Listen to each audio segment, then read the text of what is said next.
Woohoo! All right. This is David Wilcock, the birth of the Christ within. How are you guys doing today? I'm here. I made it. I'm alive.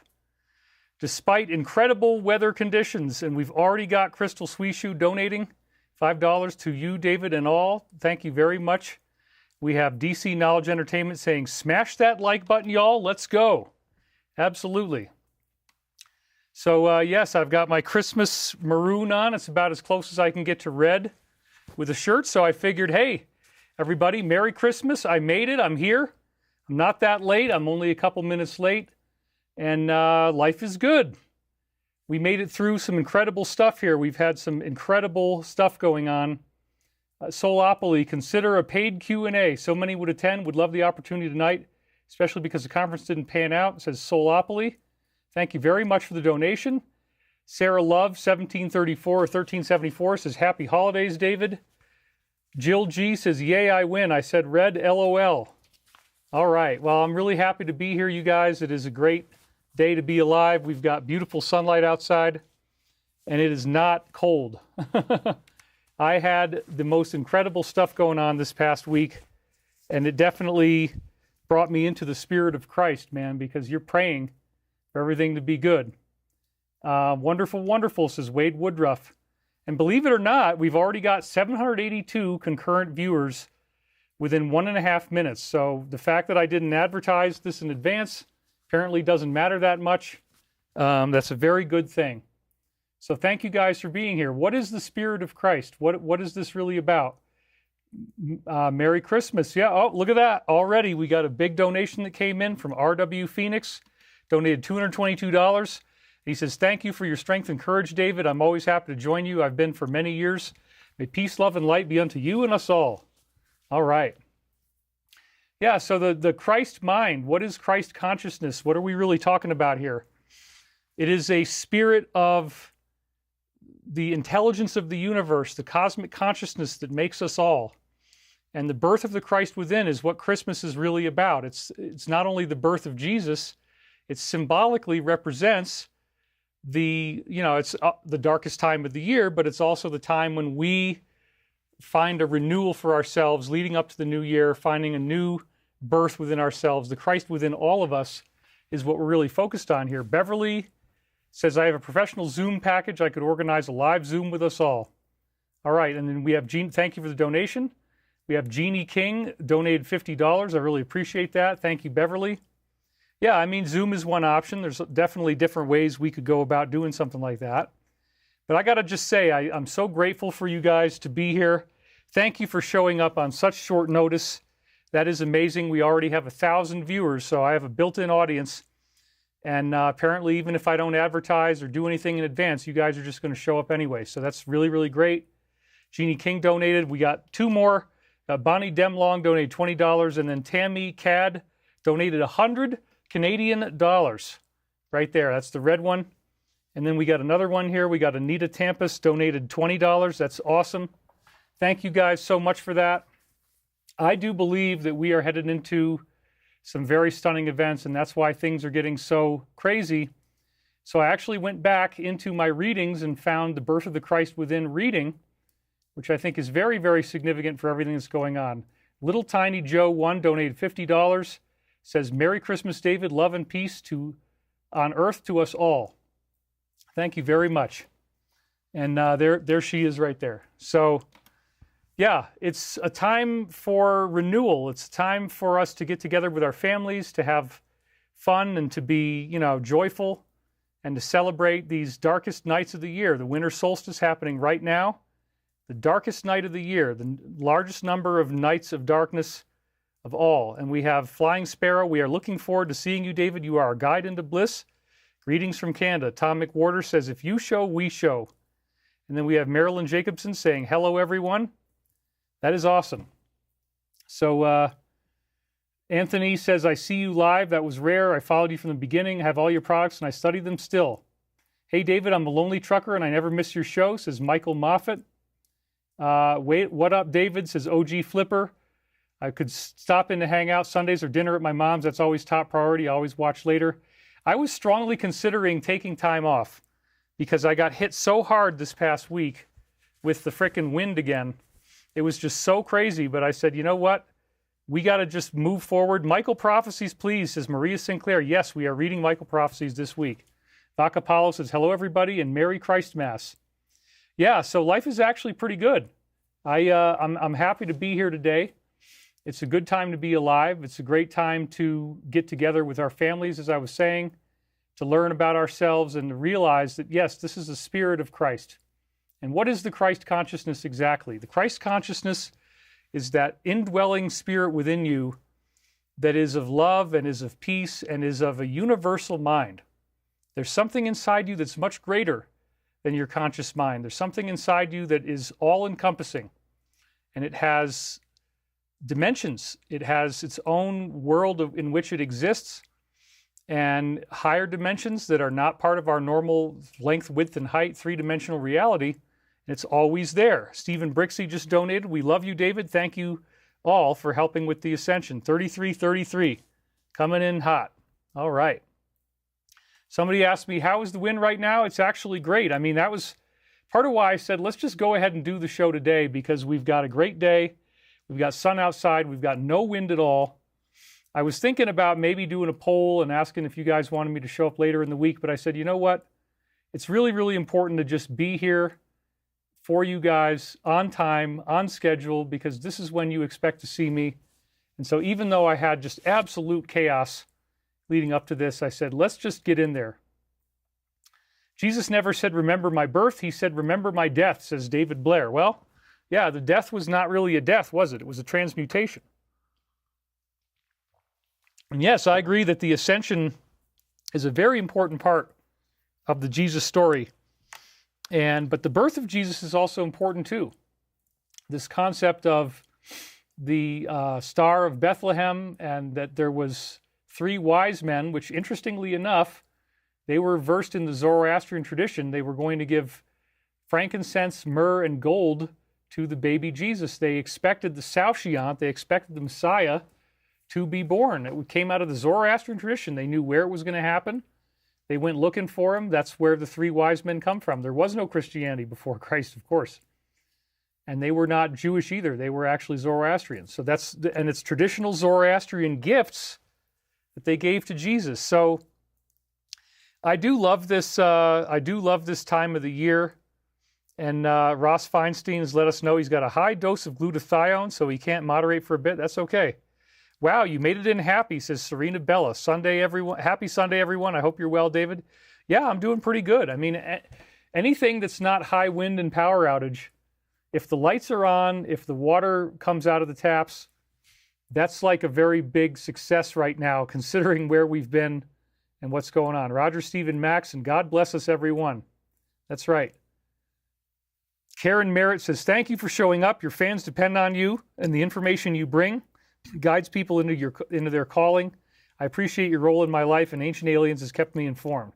Absolutely. Thank you very much for saying that. Thank you for the donation, Roger, Steve, and Max. You guys are awesome. We love you. And life is good. So, I just messed up my little screen here. That's not good. Yeah, I did something stupid, you guys. I actually, let's see if I can fix this. Hold on one second. Let's see if I can fix this. Oh, man. All right, hold on, you guys. Hold on just a minute. Oh, crap. I changed the aspect ratio on my screen, which does cause a problem. So let me go ahead and... I know what to do. I remember what to do. There, I fixed it. No, that's not fixing it, actually. Okay, let's see. What am I going to do to fix this? Okay. Sorry, everybody. We have a technical problem that has occurred while I'm on the air, and it's a bad one. So we're going to see if there's anything I can do about this with my mouse. I've got the screen has now become much too wide, and I'm not exactly sure how to fix that. So let's just see what we can do here. Oh man, this really sucks. Not connected. What do you mean it's not connected?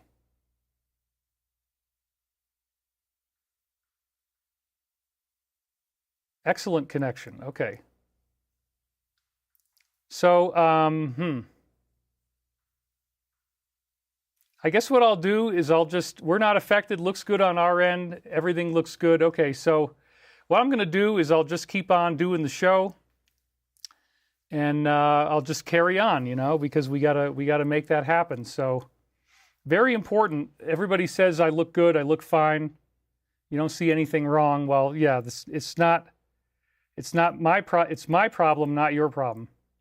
And there's this funny thing I can do with the mouse. Let me see if I can fix it just by doing this.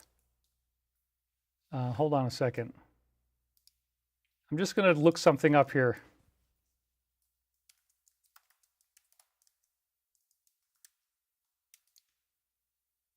Using Smart Zoom. Hold on. Okay, I think I can figure out how to fix this while we're on the air. Double tap with one finger for quick in and out, or hold the control key for more precise gradual zooming. Double tap with one finger for quick in and out. Let's see if that works.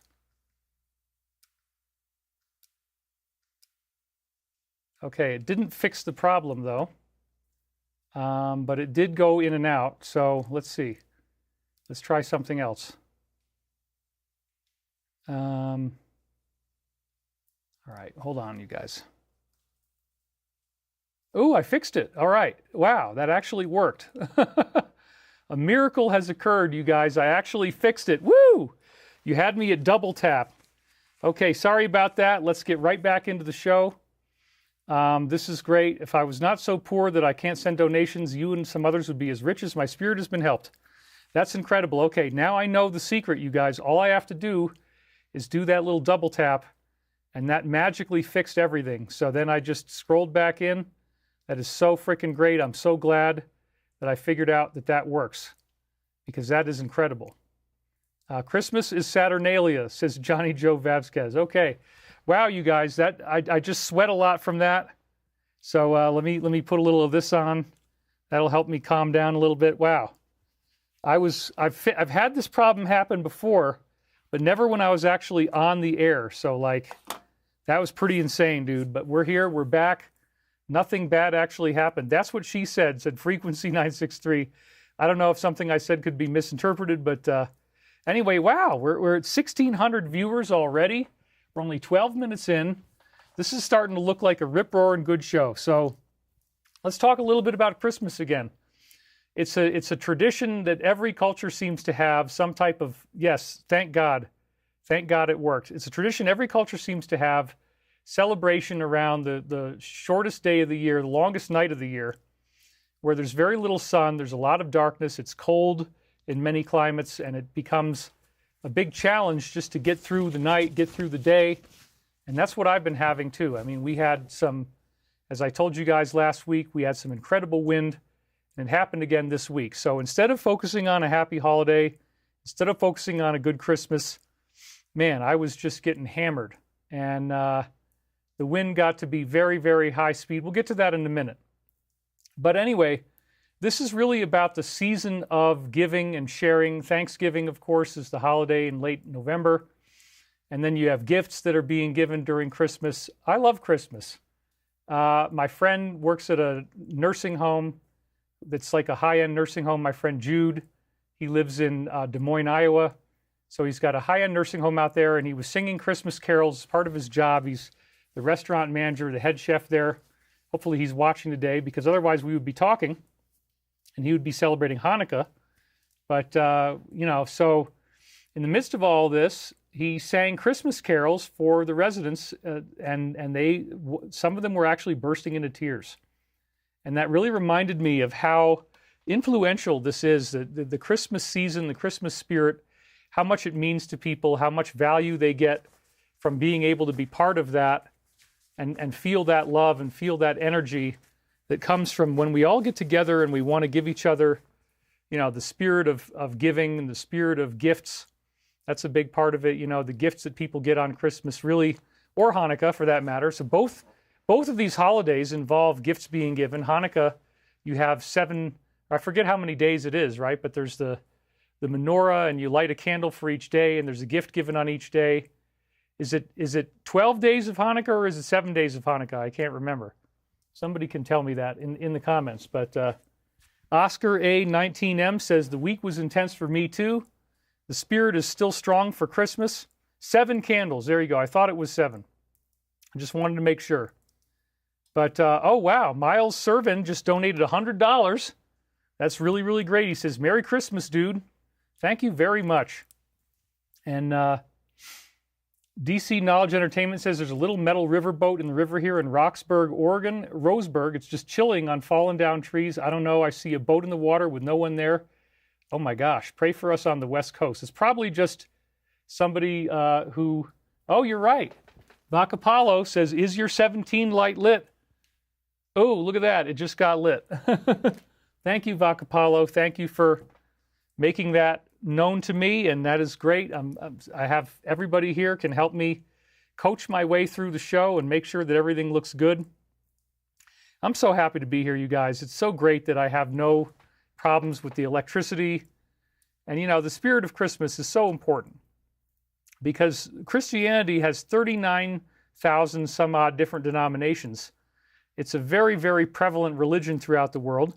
And it definitely has captivated humanity. This concept of Christ, the concept of not my will, O Father, Mother God, but thy will be done, the concept of the crucifixion, and accepting the loss of the body, accepting the loss of life for that higher calling, that martyrdom is part of what Christ is about. You know, the offering of the self as apparently a ransom for everyone else's misdeeds or sins, as they're called. Sin just meaning, you know, transgressing against the laws of God.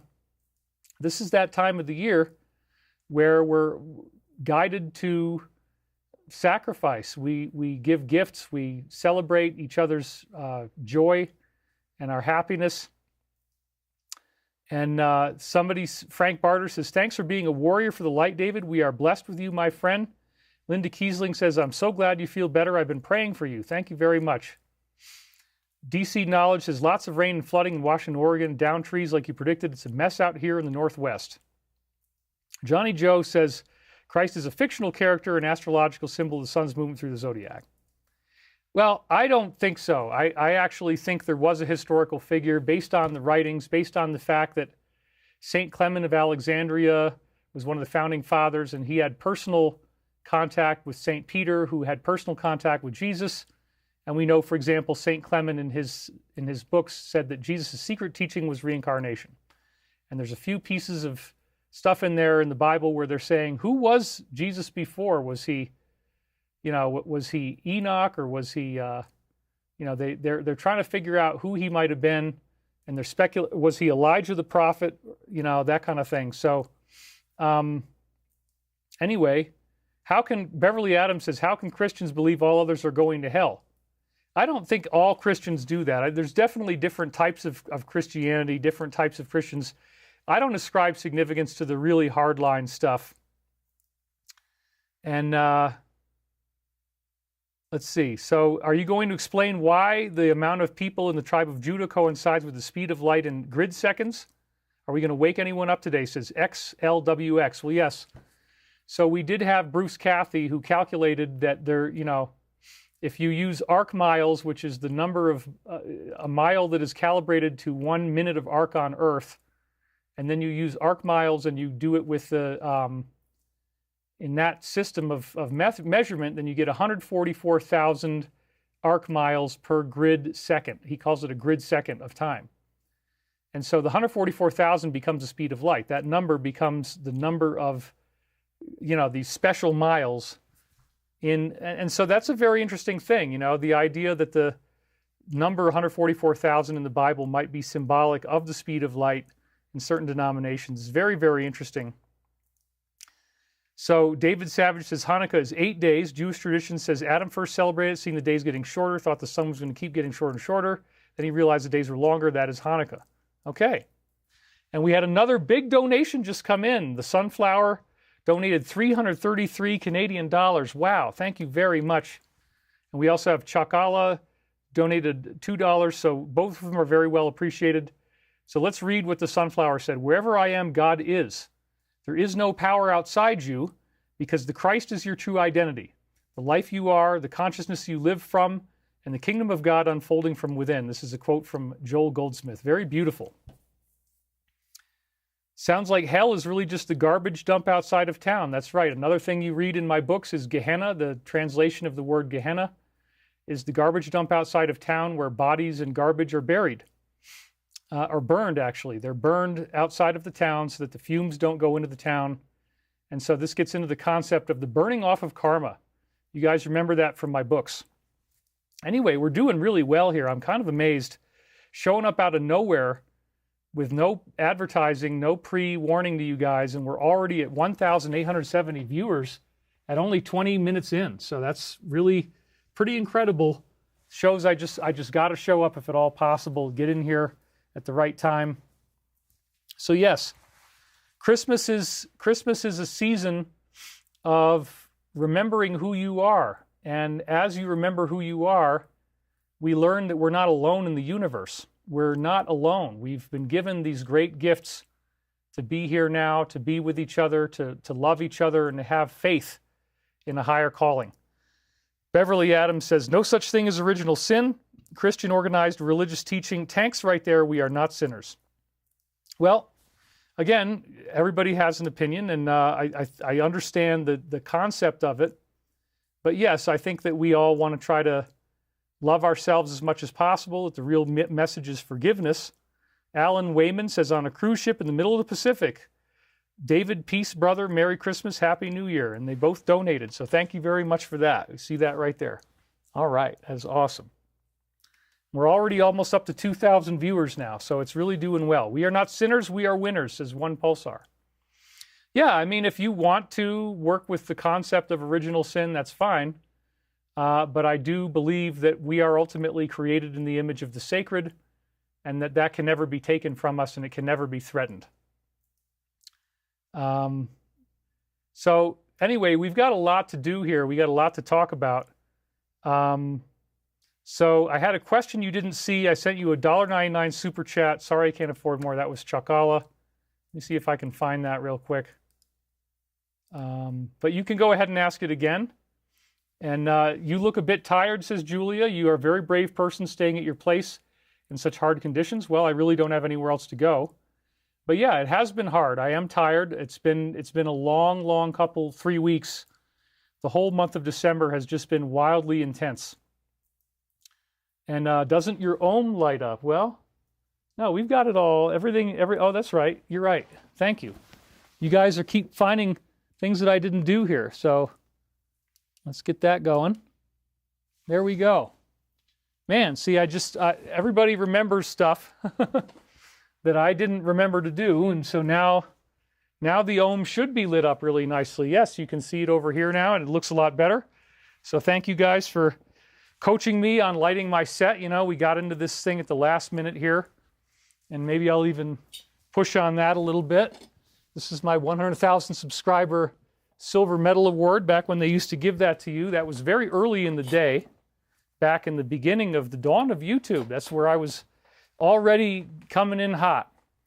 So yes, the spirit of Christmas is so important, because this is the one time of the year where Christianity, you know, and Judaism and everybody pretty much agrees, like, let's celebrate this time of the year. It's the birth of Christ. It's Hanukkah. It's got lots of symbolism for everybody. And the whole point is families getting together, being happy, sharing love with one another. And it's also a time where people, you know, the depression scores are never higher. And so there's lots of chaos that can happen during this time as well. So I'm here today to create a safe and healing space for everybody, to help you feel good about being alive, to feel good about being here with me today, because that's really important. So, you know, we're all co-creating our lives together. We're doing as much as we can. Do I have any family visiting out here for Christmas? No, I would have to get out to New York State to see my family. And again, it's just like, the lack of time, the lack of money. It's mostly a lack of money, and just we've had such intense survival conditions out here that I'm literally fighting to keep this house alive so the pipes don't freeze. And it's a great time to be alive. So, I'm very happy that you guys showed up. And we have a beautiful reading on doc for today, The Birth of the Christ Within. And let's see. Beverly Adams said, Jesus said, you can do all I can do and more, you just don't know who you are. If we are sinners, we wouldn't have that power. Our belief that we are sinners clips our spiritual wings and abilities. Well, we're trying to be good people to each other, and I think that if the more that we do that, the more that we can, emulate the great teachings of the universe. So let's not try to get too down into the weeds about are people sinners or not. I'm not trying to enforce any type of religious doctrines per se. I just want us to get together and be happy and enjoy each other's company. And I think that that's one of the things that all religions pretty much focus on is being a good person, being kind. Kindness is so important. The learning to love one another and learning to be happy with each other's presence is so significant. And I just realized that I have a lower bandwidth that I'm using. I didn't actually set it as high as I was supposed to because I did it too fast. But is there any way I could fix that? Let's see. Probably not. Let me just take a look at it here. Quality will be reduced. If you create a new destination with a higher quality than the destinations you currently have, the quality of the new destination will be reduced. To avoid this, please stop all broadcasting before creating new destinations. Okay. Well, we are broadcasting at a lower fidelity today. I'm sorry about that. I just figured it out. If I changed it, we will probably lose the show. But it looks good. Okay, good enough. Well, you know what? It's not that bad. I mean, it is a little bit worse than usual. The fidelity is a little bit worse than usual. You guys say it looks fine to me. Okay. I just realized that. That really sucks. Vakapalo, David, have you heard of Darius Wright? Left his body, saw the 12 heavens of our planet as a dome, not a globe. Okay, I haven't heard of him. But anyway, I guess we have a low bandwidth show. You got to go to war with the army you have. If I tried to change it, we would probably, get dumped off the air. The broadcast is fine. It looks fine. I haven't noticed any difference. Good enough is good enough. Right. Okay. Fair enough. All right. I mean, maybe I should try to do that, but if I do, we're probably going to lose the whole show. Quality may be reduced. If you create a new destination with a higher quality than what you currently have, the new destination quality will be reduced. Yeah, I don't think there's anything I can really do about it. Let's just see if that works.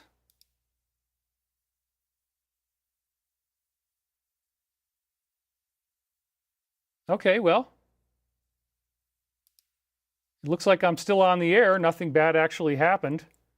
I just ratcheted it up and it looks like we're okay. How about that, huh? Quality is not only not reduced, it actually looks better. So that's pretty cool. I think I fixed it. I think I actually did fix it. So yeah, I mean, I don't see any reduction in quality. In fact, it looks better. Trust, that's what I love the most in you, David. Your love, your hope, and your trust in the future. That's right. I just radically changed my upstreaming bandwidth in the middle of the show. And it doesn't look like the quality has been reduced. It was fine to begin with. Okay. Very good. So we're at 2,048 concurrent viewers, which is kind of amazing considering I had no idea I was going to be doing this today. We already have $1,000 in chat revenue. So thank you guys very much for showing up. Thank you guys for donating. And again, it really does help us quite a bit. So I'm very grateful for you that you can do that for me and bring those donations in. It helps tremendously with the show. It looks the same, they say. Okay, well, I'm not going to mess with it any more than what I've got. We'll just go with the fact that this particular show is a little bit lower in bandwidth than what we've had. I tried to fix it, but it's not really working. I got a little silver fleck on my face there. We'll try to get that out. So, yes, For me, this holiday season is really important. It's a time to reflect upon ourselves and remember who we are, that you are a divine being. You are a being of love. You are a being of infinite worth. You are a being who has such great potential, and you're using it right now by being with me here, by co-creating this shared harmonic space. This is the spirit of Christmas, the spirit of coming together in fellowship, learning from one another, being happy with one another, accepting one another for both our strengths and weaknesses alike. There's nothing wrong with that, man. It's a great time to be alive. And this is when we all get to celebrate each other's presence and each other's gifts that we share with one another. And I really, really love it. I love the whole idea that we got 2,119 people here right now. And this is great. So think about how important it is for you in your life right now to reach out to that higher calling, to listen to the voice within yourself that tells you that you're not alone in the universe. It tells you that there is some higher power, there is a God, there is something greater than you. And this holiday is meant for that. It is a spiritual holiday like none other, except for Easter, really. We had another donation come in. This is Jay Teffer Thriller. We appreciate all that you do, brother, he says. Donated $20. That's really great. Thank you. David Savage says, have a Merry Christmas, i.e. Mother Mary. Today is St. Peter of Cancius S.J. said, many passed to Jesus, but Mary is the best, with Hail Mary is the basis of the Marian calf piety. Mary, the first evangelist. That's right. So lots of good things going on right now. It's a great time to be alive. Focusing on that, focusing on the gratitude, focus on the love that the universe has for you, that there is a higher power, that you are not alone. This is what's all important during this time of the year. It's a dark time of the year. We have good festivals and celebrations. We eat good food. We exchange gifts with one another, and it's a time to be grateful for our lives, grateful for each other, grateful for what we share together in this glorious universe. Love you, brothers and sisters. Smash the like button for David. Street Katara says, Merry Christmas, David from Finland. We got a $200 donation. Woo, that is great. And again, I'm so glad that you guys decided to show up. I was thinking I might do a special show later in the week. Please give more details on the apparition of Mary that appeared at your home. That is interesting. That happened around Thanksgiving time. And I was working on Michael prophecies, and I saw this apparition. It was more in my spiritual vision. It wasn't so much a physical thing that I could see with my naked eye. But I felt it there, and I had visual flashes of it, and it felt like 10 or 11 people all standing in one place. And it had this incredible radiance and this incredible energy coming off of it. And it could identify as Jesus or Mary. And what was so crazy about it was the strings, these strands of golden light that went from this area to all of the matter around me.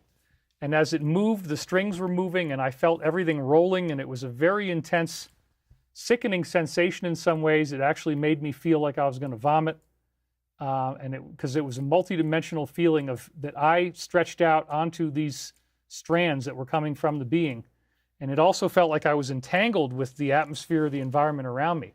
It's really, really something. Babe Ruth says, Merry Christmas, David. Love all you do from Texas. There we go.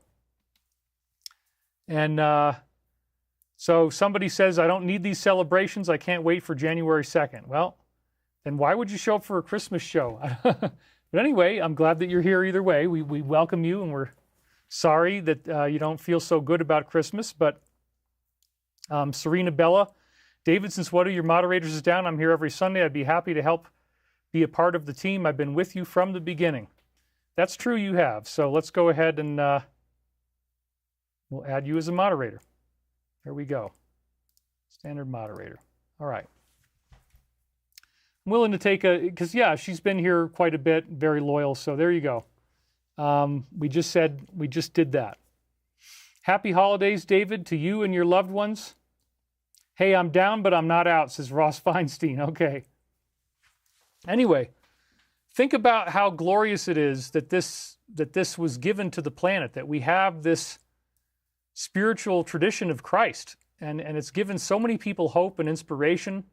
It's created such a healing on planet Earth that people know that there was this being who showed up with these incredible abilities, and that those abilities are something that apparently we're all going to be able to acquire the more that we live in the truth of who we are and what we really are. And so learning to live in your own honesty, learning to live as the creator, learning to understand that it's okay to be embodied with these great gifts. It's okay to have that awareness dawn within you. The birth of the Christ is not a joke. This is a very real thing. Glad you are safe, but you didn't accept my invite to visit you. I don't usually have anybody visit me in person. It's just kind of not something I do. But I know people would love that, but it's just not really practical. So shines a good deed in a weary world, says G-Man Turtle 7854, donated $222. Thank you very much. And so yeah, this is great. We're already up to $1,300 in chat revenue. Hopefully we can get it up higher than that as the day goes on. That seems to happen quite on its own. I don't need to push you guys. You just do it on your own. Scarlet Fire 442. This show would not exist without all of you. Single altogether make the magic group consciousness. For where 2 or 3 are gathered in my name, I am there among them. Matthew 18:20. That's right. Dolores Quinlan, could you talk about the Black Jesus? Yes, there has been some research done on this. It wasn't something that was, I heard it from one of my insiders, but there was a guy from Africa. He was a black man, and he demonstrated these ascended abilities, and he could heal people, and he could manifest objects and bilocate and do various things. And the DS tried to kill him.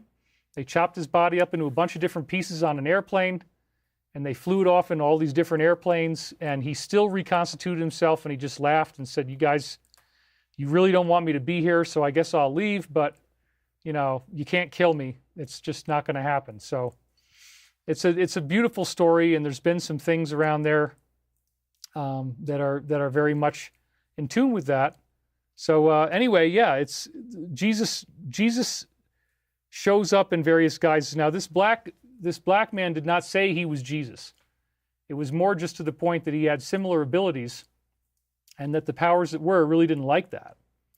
So, thank you for the suggestion.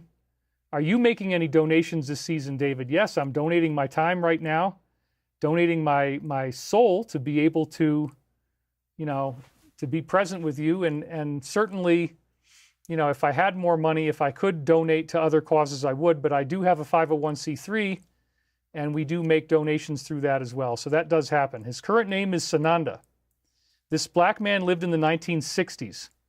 I don't think he was Arabic, he was African. And of course there are Arabs in Africa, but you know what I mean.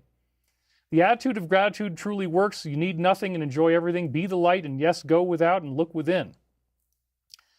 Yaral Varenga says, Merry Christmas, dear David. Thank you and God bless. The biblical story of Christ repeats throughout history. Grok users asking about Law of One is at 10 to 20%, says Centarius, and he donated, so thank you very much for that. Anyway, it's a good time to be alive. We're happy to be here, and this is the season where it all comes together. We're so happy that there's an opportunity to be present with each other during the holidays, and we have that gift, that divine resonance that's always within us. And as you tune into yourself, as you tune into your heart, you tune into the love that's always present around you. That is the spirit of Christmas, man. That is where it all comes back. That is the spirit of the birth of the Christ within. As you feel alive, as you feel radiance, as you feel joy, you can really tune into that. And I think there's a reason why Christmas happens during the darkest days of the year. It's a time for us to remember who we really are. It's a time for us to remember what we're really doing here. It's a time for us to remember, how did we get here? What is the purpose of life? What are we really working on in our soul? What's our evolutionary path really bringing us to? And are you fulfilling those promises that were made by great teachers like Jesus and Moses and Buddha? And so if you start to feel that love opening up and the families getting together and all that starts to open your heart, that's really the birth of the Christ. The birth of the Christ is this dawning in your soul of the remembrance of who and what you really are. And that's so important. You know, the sacrifice that Jesus gave is unparalleled. The sacrificing of the body, that's part of the story, the martyrdom, to give up one's own life for the betterment of humanity. And that is a spirit of giving. The service to others is about creating value.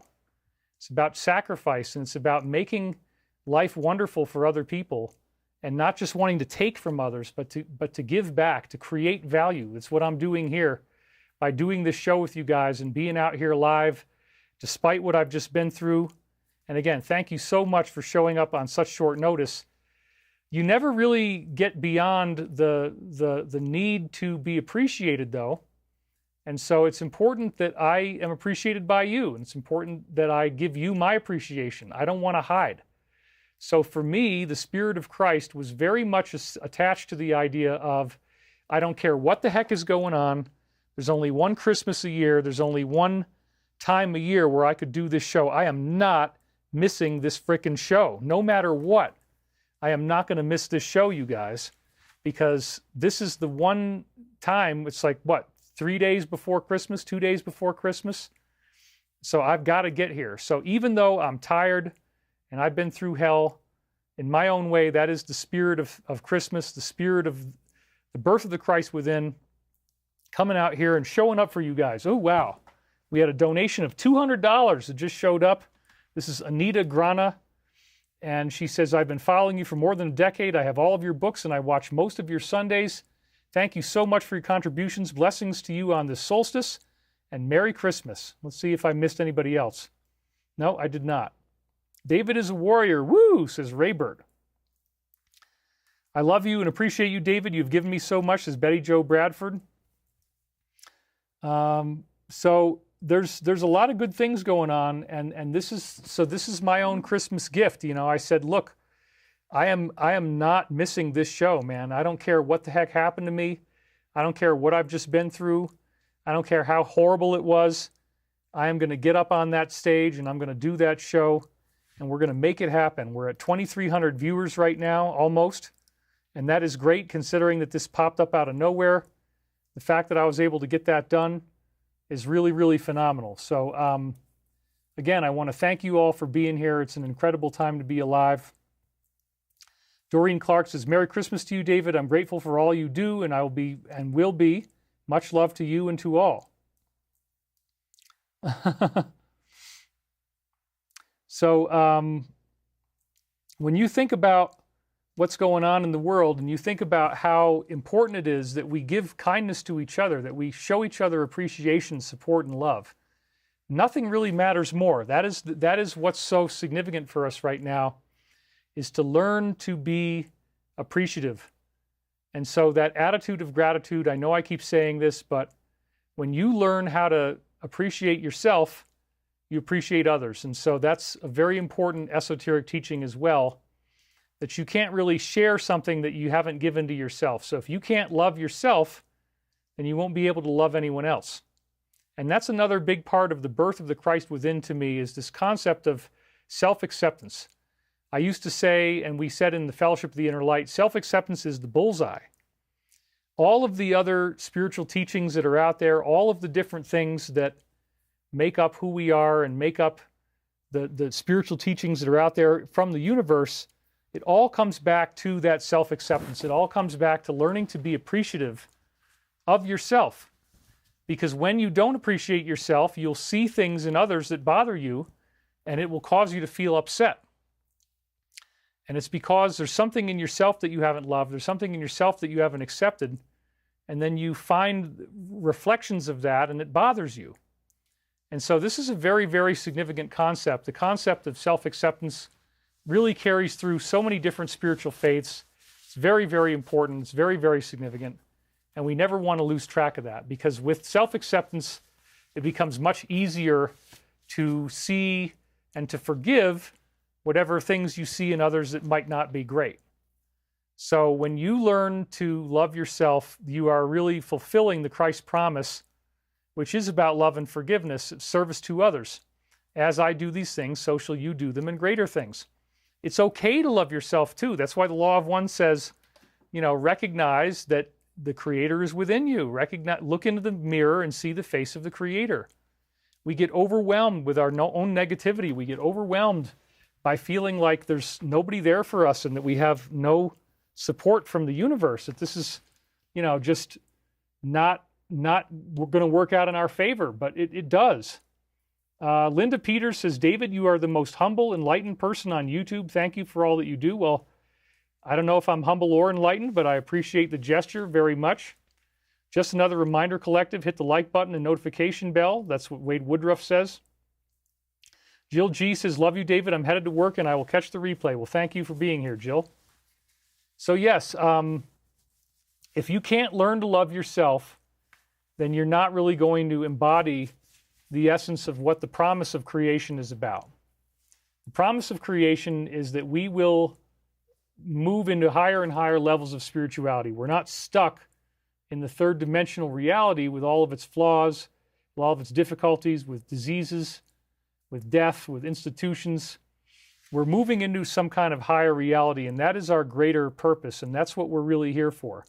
We're here to learn things. We're here to learn to be more loving with each other, to learn the law of karma, to learn to preserve each other's free will.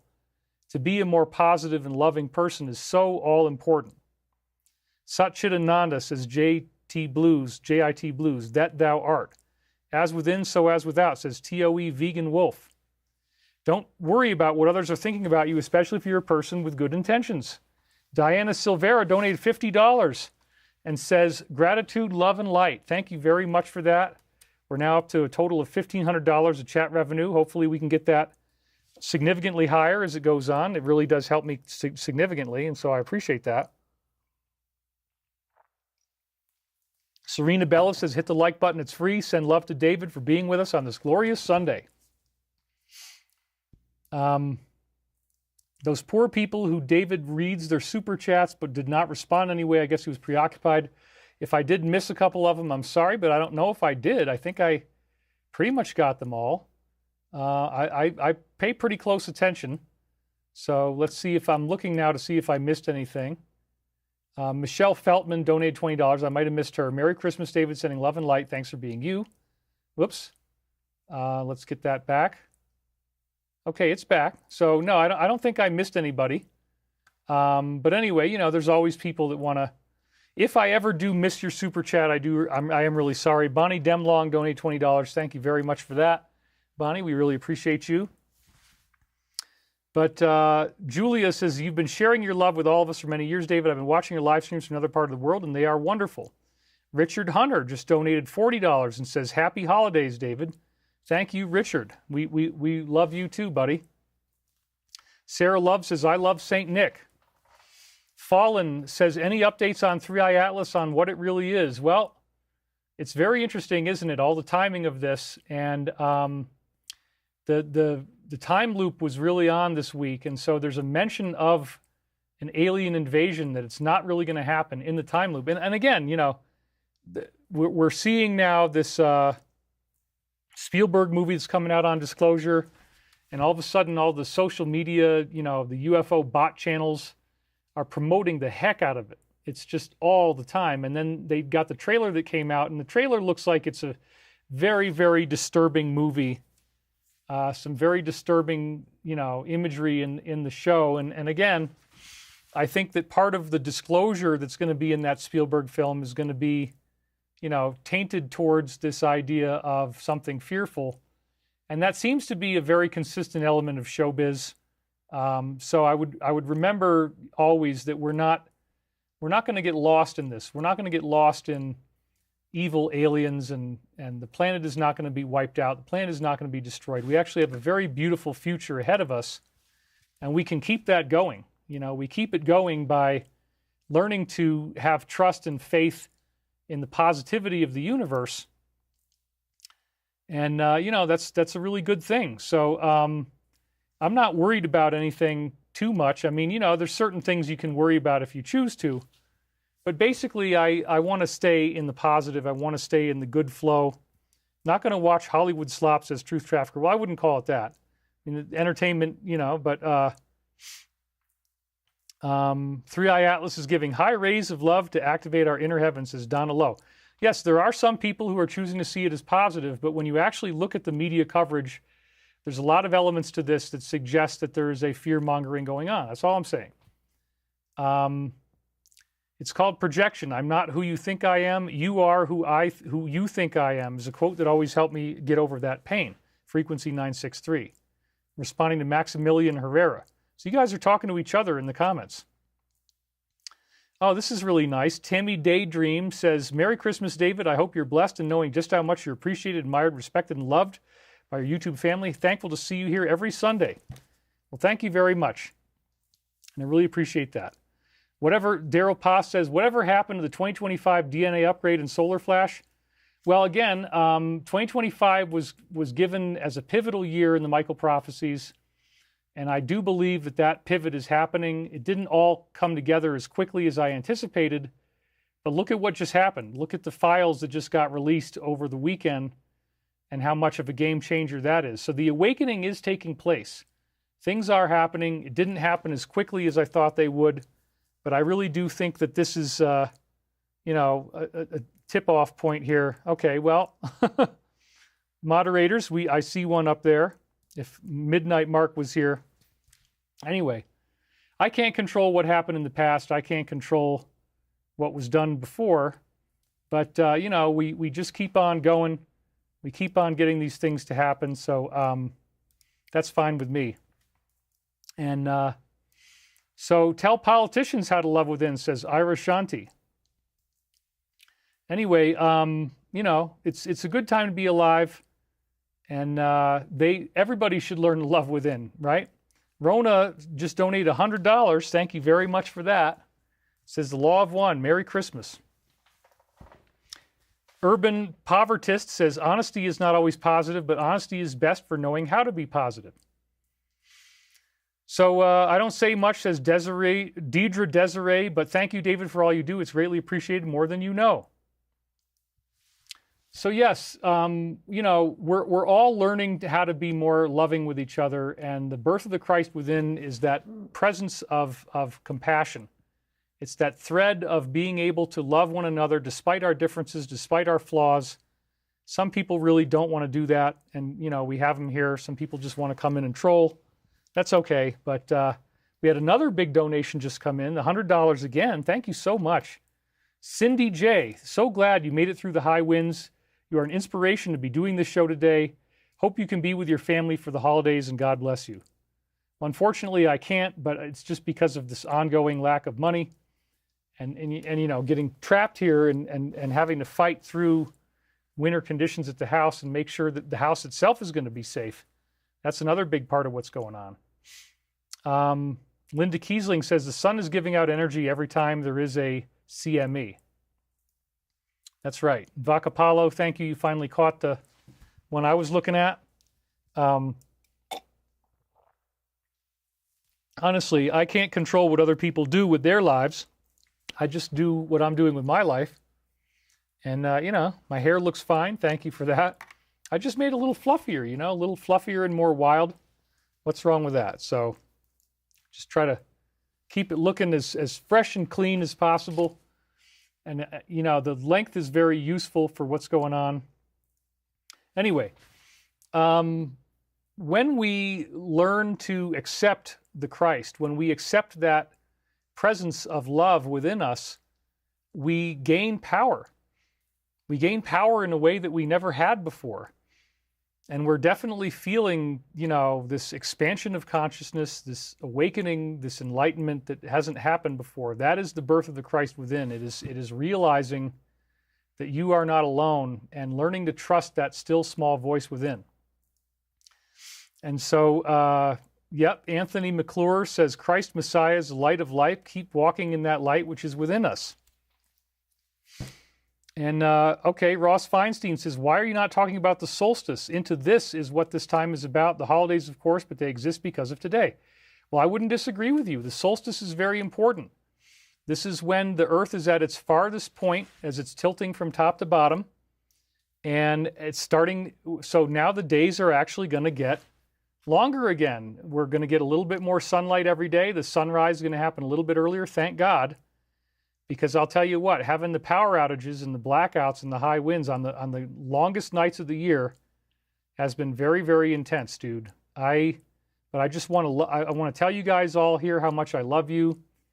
I'm so grateful that you showed up for me today. I'm so grateful that you came here to listen to what I have to share with you, because this is our lives. You know, we are co-creating beauty and magic and learning to love each other, and it is such an amazing thing to be able to share in each other's presence and to glorify that time of the solstice, that time of the rebirth from the darkest night. It is the darkest night. And again, Ross, thank you for bringing this up, because it really does make a big difference to me. The hero's journey, says Frank Barter. Yes. Hypnotherapist Gurud Baran says, I heard they celebrate Christmas on the other side. My mom passed away a few years ago. She showed me the Christmas celebration they'd prepared for her on the other side. Wow. Yep, and so we can show that one. Not sure where Midnight Mark was today, but we got plenty of moderators. I love the moderators. I'm so grateful for you guys. I'm so grateful that you guys show up and that you're all here, and it makes my job so much easier knowing I'm not just going to get slammed in the comments. You know, regarding anybody that does type out negative stuff, it's like, this is an art form. You know, what I'm doing is art. And so art is subjective to the viewer. And that's one of the things I always want to remind people of, is that, you know, you're not, art is something that just because one person doesn't like it, doesn't make it bad. One piece of art can be really beautiful to one person and really weird and ugly to another. And classic example, of course, like Jackson Pollock paintings, right? Like, wait a minute, it's all this splattered paint on the canvas. Well, yeah, but it's fractal and he did it in this interesting way. But okay, fine. Still though, you know, how do you know what is beautiful? How do you know what is, beauty's in the eye of the beholder. So whether this appeals to you or not, whether this kind of content appeals to you or not, is strictly a subjective personal experience. And, you know, that's okay. We have, thank you for moderating. That was from Gene Novacek. I appreciate that. We're talking about the Alliance. Yes, I mean, the Alliance is definitely moving forward. We have some Alliance slides. But if you want to get into the Alliance stuff, we'll move on that a little bit. I'm going to talk some more. But your YouTube profile ID is my favorite number, 333, says Deidre Desiree. Thank you. That's right. Hopeful American says resonance. If it doesn't resonate with you, then it's not for you. Yeah, so learning to just be compassionate. And of course, doing this work in the public eye, you deal with some really, really intense, searing hatred. And I just want you to know that even if you hate me, I love you anyway. And that's why I don't go after people. I don't diss other people on my show. I'm not out there attacking. I'm not out there trying to humiliate people. You'll notice I've been very consistent on that and trying to not create negativity, because to me, we're all trying to emulate these timeless spiritual principles that really keep us going. Keep us alive. You know, the world needs more people to be loving and kind. And, you know, I need to be kind to myself too. I mean, I gotta be able to stay clear and clean for you guys. And man, what I just went through has been so intense. Last week, I talked to you about these high winds, man. It was so intense, and it happened again. In fact, this past week was even worse than the last week. We had at least 3 full days where I had no power. I lost all the heat in the house. I'm going to go into that in a little bit. But I want you to know that this has been a very intense period of time in my life. And so it is an incredible thing for me to show up for today. Ask for Truth says, why would anybody hate David? We love positive energy, extraterrestrials, and law of one. You know, some people get off on finding somebody who's smart and articulate and then trying to dismiss them as being a wacko and a crackpot and all that stuff. And I get it. I mean, they think it's funny and it's their source of humor. It's, you know, trolling is a very real thing.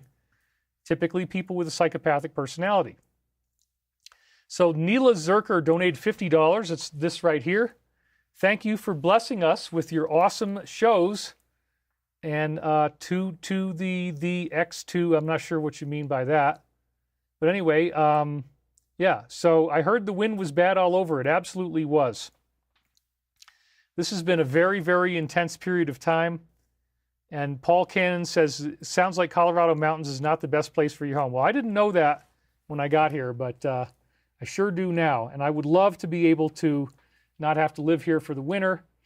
You know, we have some really great stuff coming in with Stavati Aerospace. We were hoping it would get done by the end of the year, but now it looks like more like early January, and that is going to turn my whole life around. So I want you guys to pray for our company too, because, by the way, we do still have 2 slots available for people who wanted to put money in. So if you are interested in helping us out and you can contribute, just email us at stavati.com and say that you're interested. We do have a private placement memorandum program going on, but I'm not allowed to talk about it. I can just let you know that it exists, and then you can email us for more information.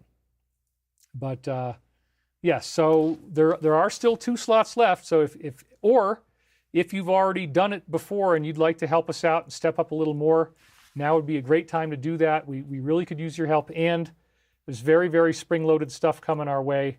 A variety of fronts. It's looking very good, very exciting. So yes, Johnny says, go Stavati.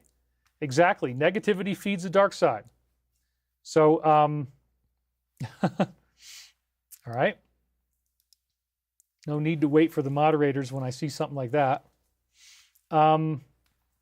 It's okay. We've got lots going on here. And so Beverly Adams says she wanted to join as a small investor, can never navigate or get an answer from the website. Well, try again. You know, we do answer those emails. We do see them, and we will bring it on. So I'm not in control of that, but again, if you want details, hopefully you can get them. Do you know anything about a pink fog? No, I don't. Haven't heard about that. And then we have Tina U Faith donated $20. All right, let's just focus on content here. I'm going to keep on reading your comments and very much appreciate your super chats, but I love you, and I want you to be able to feel that. I want you to feel that in some way maybe I am a reflection of the fact that there is a universe that cares about you. There is a universe that wants you to be safe, wants you to be happy, wants you to fulfill your highest purpose. And you know, the Christ consciousness is so significant when you learn that you are protected, that you are loved, that there is this higher principle that is organizing and is intelligent and makes your life safer than you could ever possibly imagine. And that is really where you get tested the most, is when you're put through times where you have to rely on that faith like never before. Crypto Coach for You just donated $5 and says, I love you too, David. All right. DC Knowledge Entertainment says, yeah, Montana has had around 100-mile-an-hour winds, trees down. My family there is keeping me updated as I'm on the West Coast. That's right. We've had 100-mile-an-hour winds here too. Certain gusts did get up that high. We had a red flag warning. I mean, dude, this last week was so crazy. So I'm not going to drag you through it as much as I did before, but I want to do some of that again because it is very significant to tell you guys exactly what happened. Okay, so I did have another week from hell, which was not exactly the spirit of Christmas, and it had a very similar pattern as the week before. It was very crazy. I showed you guys this slide last week. I took this before the show, and so what you're seeing is we had wind starting that very same night when the show was finished, and in fact, that's exactly what's happening tonight. Tonight, once again, we're getting high winds. It's going to go up to 37 miles an hour tonight. So I'm using the last of the sunlight and the last of the calm and no wind to do the show. And I'm really glad I did because, again, we got 2,358 viewers. That's quite good considering I didn't know. I mean, I had no way of knowing if I could even do this show. I had no way of knowing if I would have power as late as 7:15 p.m. last night. I was being told we wouldn't have power back on until 1 p.m. this afternoon, which only would have just happened now. I wouldn't have been able to do this show at all. So, Chris Chris Sharju says the wind was horrible here in Minnesota. I often wonder if they're creating this weather in the wintertime. Well, we have heard stories about that kind of stuff happening, about manipulation and about, high frequency beams and heating up certain areas and manipulating various ways. And yes, it absolutely is very strange. You look at what's happening with the weather, these polar vortex phenomena. The East Coast is getting hit with very, very cold weather. And then on the western side, we've had extreme dryness, which creates red flag warning, high risk fire conditions because we just don't have enough moisture. All the trees are dry. That was one of the things we were facing this past week. It's very, very intense. And so, yeah, not a time of happiness so much as a time of just fighting for survival. But that's where you really come into contact with the Creator. When you're up against it, when your life is threatened, when you've got extreme jeopardy going on, that's where you really taste the infinite, and you really get close to the infinite intelligence. The Tibetan saying, I've said this so many times and I love it, but it's true. You never, there's that Tibetan saying that you never get closer to God than when you're on the run from a pack of wild dogs. And so this type of challenge, like the one that I'm showing you that I was going through right here, we definitely, thank you for the donation there, by the way. Definitely do not have fun when you're going through that much wind. Look at what's going on here. Sunday, Monday, Tuesday, Wednesday. It just goes on and on. And, these are things that really try your soul. And it turns out that even though in the beginning these scores were only in the 30s, the average wind speed being in the 30s, it went way higher. So it was absolutely freakish, you guys. The same days of the week, the same life and death scenario, except even worse, power outages, fire hazards, trees coming down. There are trees down in my yard that weren't down before, just absolute freaking madness. And exactly the same days of the week, exactly 2 weeks in a row, tantalizingly leaving me just enough time, maybe, to do a show on Sunday if I can, if I'm willing to fight hard enough to do that, and I was. So my being here was an exceptional sacrifice, and I want to make that clear. And so when I went and said, okay, what am I going to do for a show? I need to come up with some slides pretty fast. I need to do this kind of off the cuff. Well, let's use that Birth of the Christ Within reading from December 23rd, 1998. It's so beautiful. And then we have Teresa Rikers, who says, so glad you made it through the storm. She donated $20. Thank you very much for that. Vega says, absolute freaking madness. Absolutely true. David says, Julia, living alone for many years, I don't feel lonely. Every Sunday being with you on the show and with a great universal family. Thank you, David. Yes, thank you. I'm actually, yes, it was hurricane force winds, Snort 5203. And then we had Vero donated and said, have a great show, David, and happy holidays to everyone. So, wow, Eye of State says, I lost 2 vehicles in my driveway, saved a third from a tree landing on all 3 of them. My God. Yeah, I definitely put my car in the garage, despite the fact there's some mice in there. Like, no, we're not messing around with this stuff. So, yeah, there's a lot of different things going on here. Thank you, David. We are happy you are here with us and that you are safe. Thank you, Serena Bella. And we also have beetle kill pines that get dropped in the wind, says Linda Kiesling. That's right. If you have a beetle infestation, those trees get weakened and then the wind will bring them down. Absolutely true. Wow. The wind is already starting, you guys, right now. I mean, we're gonna get it tonight. We're gonna go up into the high 20s, and then by the time I'm in bed and hopefully asleep, it's going up into the 30s, and the wind has just begun. So it's like reminding me of how bad this got. So when I see something like this, you got wind, wind, wind, wind, wind. That's 5 days in a row. And it ended up being, even longer than that because it carried through Thursday and Friday, literally the entire week, you guys, every day was just wind. And I haven't seen this before. This hasn't happened before. This is 2 weeks in a row. And even before that, it was happening all the time. So something is strange about the weather. Something is very different, and it's taking its toll on me. And I'm really, really shocked at what I had to go through. This was the greatest survival challenge I've ever faced in my entire life. And it all started looking like this, but again, the wind extended into Thursday, the wind extended into Friday, and finally, it started to back off yesterday, Saturday, but we even had some wind yesterday as well. Maybe it's 3i Atlas affecting the earth. Donna Lowe says, order the wind to stop. You have the power. Christ says we will do more than him, so believe in you. Well, it's a collective free will thing, so it would be great if you had all that power by yourself, but I certainly don't.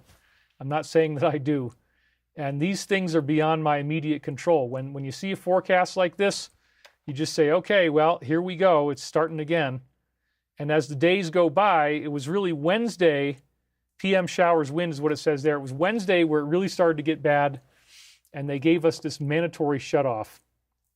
And yes, it's climate change, something quite amazing, all the stuff that's happening. So we knew that this big disaster was coming in advance, and the winds again accelerated to very dangerous levels where we were up to gusts of 80 to 100 miles an hour with a high risk of fire conditions. So the first warning that we had, the first window of warning, was on Wednesday, and then it really, really got bad on Thursday night into Friday. And that's where we were at incredibly great risk and blackout. So that's basically all I had for this week was wind and blackouts and surviving. It was so intense. And that really does, it turns out that you do get very close to your faith because you just have to live your life psychologically. It's almost like you have to live like you're in a movie. And the movie is everything's going to be okay because I have faith and I believe in a positive universe. And so, you know, you have to really learn how to not freak out and learn how to stay calm and learn how to be at peace. And so I think this is practical advice for everyone. You know, when we go through these things in our lives, we're learning how to cultivate inner peace. It's definitely a meditation to go through this wind. So the first sign of trouble was on Monday, where we were told that they were going to have power outages, and they just kind of open-endedly said, prepare for hours or even days of power outages as a result of this storm. Oh, great. So then we find out on Monday that the power outages were set to begin at noon on Wednesday, that they were telling us they were going to do something called a PSPS, or Public Safety Power Shutoff. That's what the PS stands for. So Public Safety Power Shutoff. And so noon on Wednesday, that would have been the 17th. I got lucky and my power didn't go off quite that early. They didn't declare it mandatory for us. And so I would call the power company and I would talk to them and find out, you know, by explaining my situation, how precarious it is up here. I don't have a wood stove. All I have is a regular fireplace. And so in order to keep the house warm, you have to actually open the doors of the fireplace, burn wood inside the fireplace, and then have the radiant heat come out, which means that smoke can come out as well. So it's certainly not optimal, and we really can't do very much time without having that fireplace work. Plus, I hadn't had the chimney cleaned, and I knew that needed to happen. So I ended up doing that on a huge emergency basis. And this was all part of my own Christ awakening. Lisa Dawn Marble donated $50. Thank you very much for that. Right there.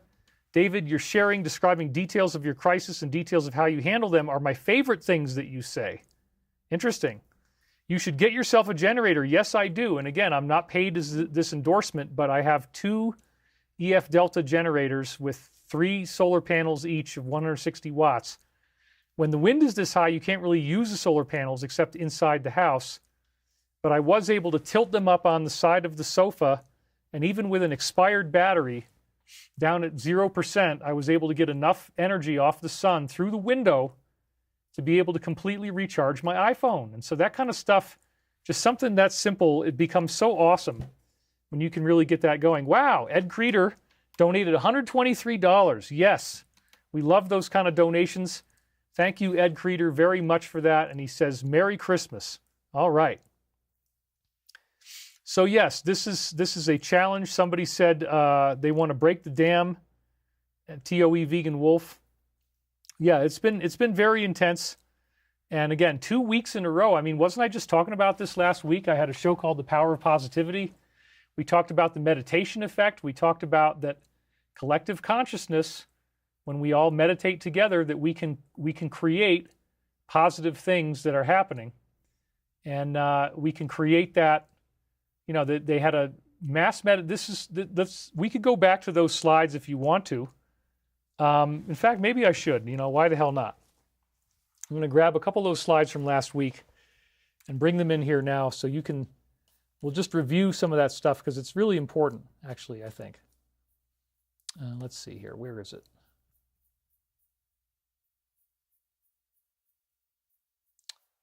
Reviewing the NATO data, reviewing this and that.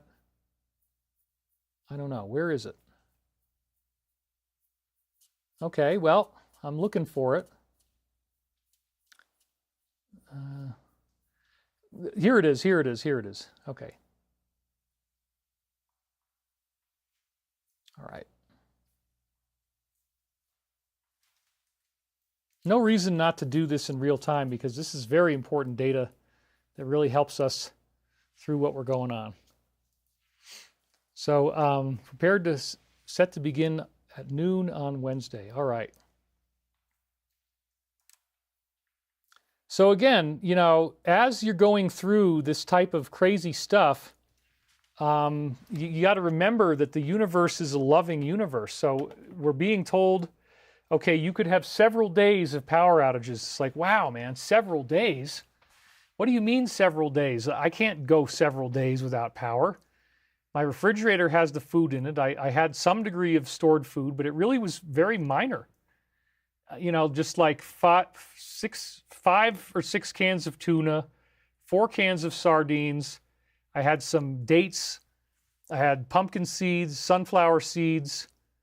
And most of the food that I had I had some chips.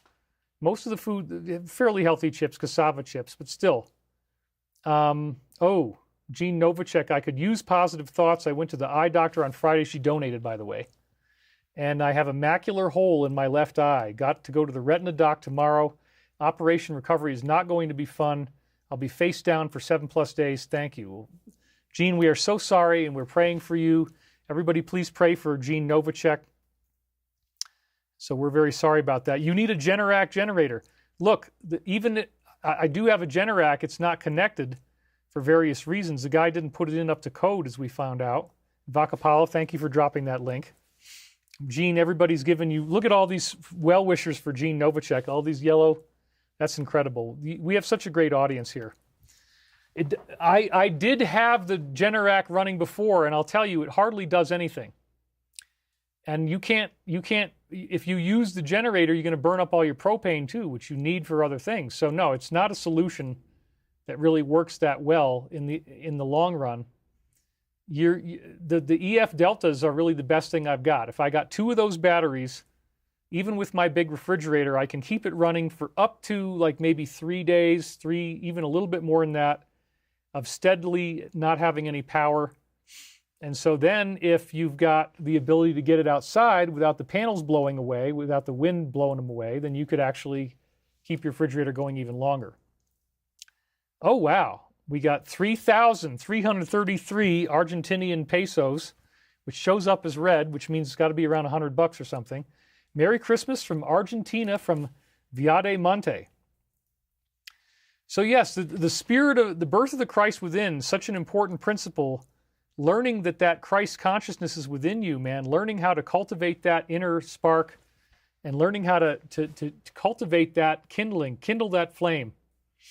And so I said, I better get my fireplace going, because if we do lose power, some of the temperatures outside were below freezing. My pipes could freeze, and this is a natural disaster. It's beyond your control. You just got to think positive, stay positive, try not to get wrapped up in all the negativity. But wow, it was so intense. And again, as I said before, the water stops running because I have a well water and I have a pump. So you only get a certain amount of water pressure before all that disappears.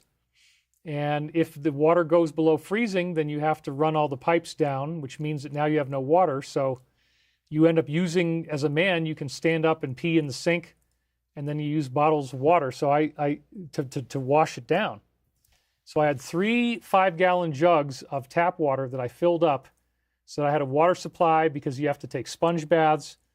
And, it's super intense. All I can say is, I hope this doesn't keep happening. But, if somebody's doing this on purpose, if there's some kind of manipulation involved, then who knows? I mean, it could go on indefinitely.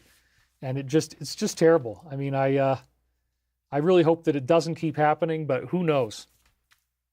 Talk to your inner Christ and tell it what you need. Donna Lowe says, Jesus says, with faith, even as small as a mustard seed, you can command a mountain to move. Believe that you can. That's right. And it is like camping, but this is not the same as camping because you're dealing with this sense of danger. If the fire shows up, then you're going to get an evacuation message from your phone. You don't even want to drive a car in this because the wind is so high that you could get blown over. I mean, it's very, very intense.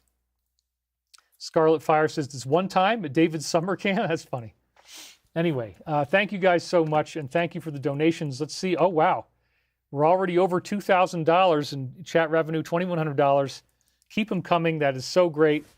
It really helps me dramatically for your donations, makes the show possible, helps me stay on the air.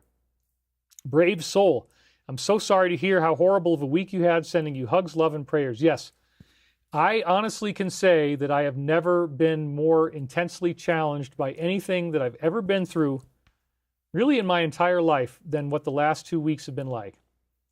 And you really, it becomes a do or die thing about your spiritual process, about your path, about how much you can embrace your own spirituality. And I'm reminded of the meditation effect. That's why I called upon you guys to pray for me. And I think it really did make a difference. I mean, the evil folks wouldn't want to believe that. But again, we have blackouts starting on noon on Wednesday. So I fall back upon the idea that we live in this conscious, loving universe where negativity is allowed to exist, but the universe is built to favor the positive. So you don't get more negativity than what you authorize. Did I authorize having everything burned up in front of me? No, apparently not. I hope that doesn't change. Sarita Humat donated £1. Thank you very much for that. Anyway, it's super intense.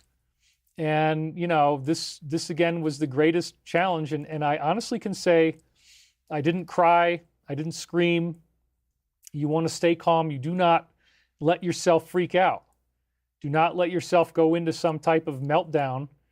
You just take it minute by minute, hour by hour, whatever it takes. You stay calm. That's very important that you stay calm. You don't want to hyperventilate. You don't want to let your heart get out of control. You don't want to get into some big emotional tantrum because that's not going to help you. You have to stay focused. You have to stay persistent. You have to stay, really in the now, and just stay in that place of peace and resonance. Very good advice. Thank you. I mean, these are the things that you get tested in real time. Here I'm out there on YouTube doing spiritual lectures, right? And now I'm being tested in my real life in a very intense way. So I said, well, my God, if there is such a thing as a meditation effect, let me have the audience pray for me. Tell everybody what's going on. So I started doing that earlier this past week, told you guys what I was facing, told you guys what I was up against. 7 Geometric Thought Form says, Dave is a champion. This show makes me want to dance from all the good vibes. Thank you very much. And he is the giver of sizzle jackets. I almost debated wearing one of the sizzle jackets today, but the topic is so serious, I didn't want to have any kind of, more comedic looking outfit on. It's just very intense. Margie Callahan says, that's how I felt in my worst MRI every Friday. Oh, I'm so sorry. Jazz Snare says he wants to hear more. Yeah, that's okay. We don't need to. That one, for whatever reason, was held for review. But yeah, so Stavati's doing fine. I mean, I'm not allowed to talk in much detail about it because of the way that these things work. But we do have a variety of things getting ready to happen. There's a couple air shows coming up that we're going to be at. And, we're moving forward in a nice way. So I'm confident that with the right support, with people stepping up to help us, that everything's going to be fine. And anyway, it's looking pretty good. We were hoping it would already have happened before the end of the year, but it's just going to take a little bit longer. And I think we're going to be fine. So anyway,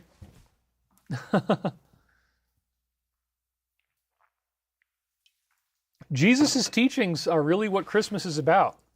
The Christ consciousness is an affirmation that you are a living embodiment of this universal mind, that the universal mind did not abandon you.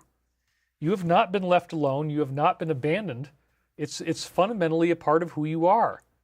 You are a glorious manifestation of divine creation, and give yourself credit for that. What is this? This one piece of hair, I see it now. It's sticking up there. Let's get that down. Anyway, it just doesn't want to go down. Anyway, I see that, huh? In the close-up, everything becomes visible. And I got flyaways. You're not supposed to have flyaways. They don't like that in showbiz. So anyway, extreme close-up. So getting into all those things, we are that Jesus and Shiva force, as TOE Vegan Wolf. Ross Feinstein says, I could really use your prayers too. It's a very intense time for me health-wise, overcoming multiple very severe poisonings and 4 types of Lyme, mold metals, and uranium poisoning, very severe. Ross, we are so sorry. Yes, let's please pray for Ross Feinstein, everybody. And he's a great moderator too. 2.4 likes. Let's hit the button. All right. You're looking dapper, says Serena Bella. Thank you very much. Let me see what we're at with likes here. We got 1,256 likes right now. Let's see if we can get that up a little higher. If you haven't already hit the like button, please do. And I thank you guys for doing that in advance. It does help us, puts the show on the map. We got $2,100 in chat revenue. We're doing great today. This has already been a very wonderful time to be with you. So the universe is built to favor the positive. That's a big part of understanding what the Christ is really about. The universe is made to endorse the positive, and this has been scientifically measured and proven. This is not something that I'm just saying to just, make whatever I want to say come out of my mouth. This is stuff that really is scientifically measurable. And again, it's called the meditation effect. That's what I chose to call it. Promoted heavily by Dr. John Hagelin, who at one point was running for president. And so they called it the Maharishi effect because it comes out of the transcendental meditation that he founded during a 6-month period from November 13th to May 18th, 1984. They were measuring the war intensity in Lebanon, and it was most positive. In other words, that there was the least number of deaths and suffering as these people were doing these meditation assemblies. So you see there on the graph, got Taste of Utopia, Lebanon, and Yugoslavia.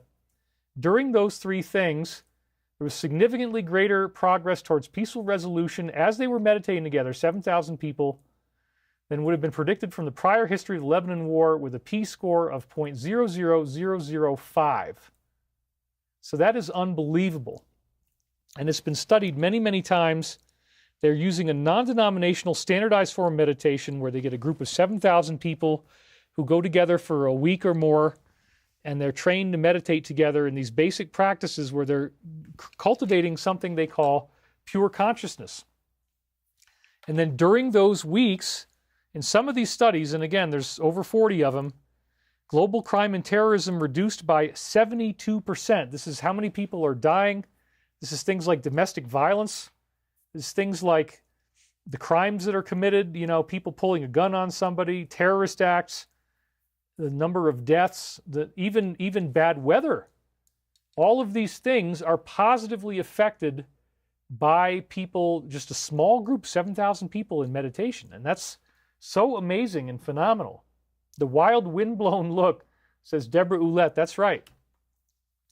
So when you think about the implications of something like this and what this really means, it's very, very profound, and the effect is replicable.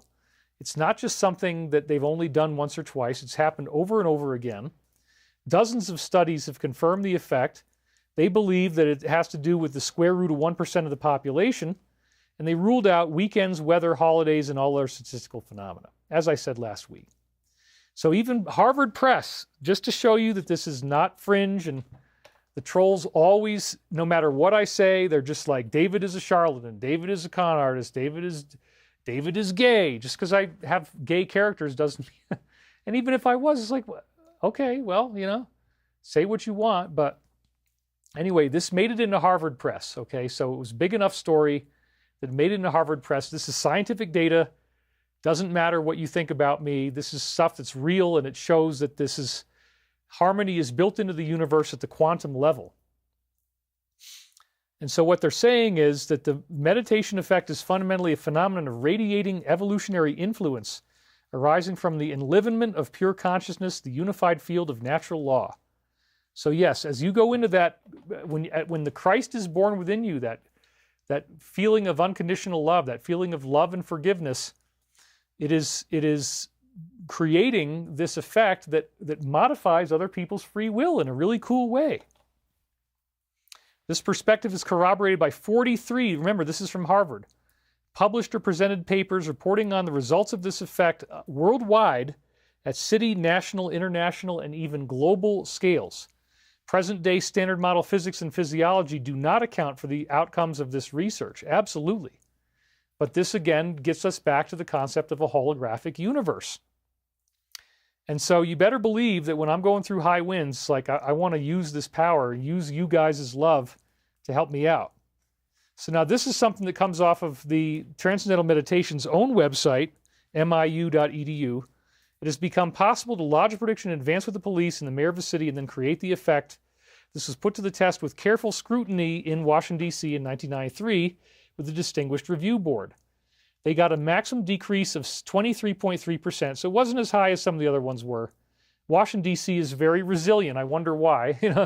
Think about 1993 and what was going on in the government at that time.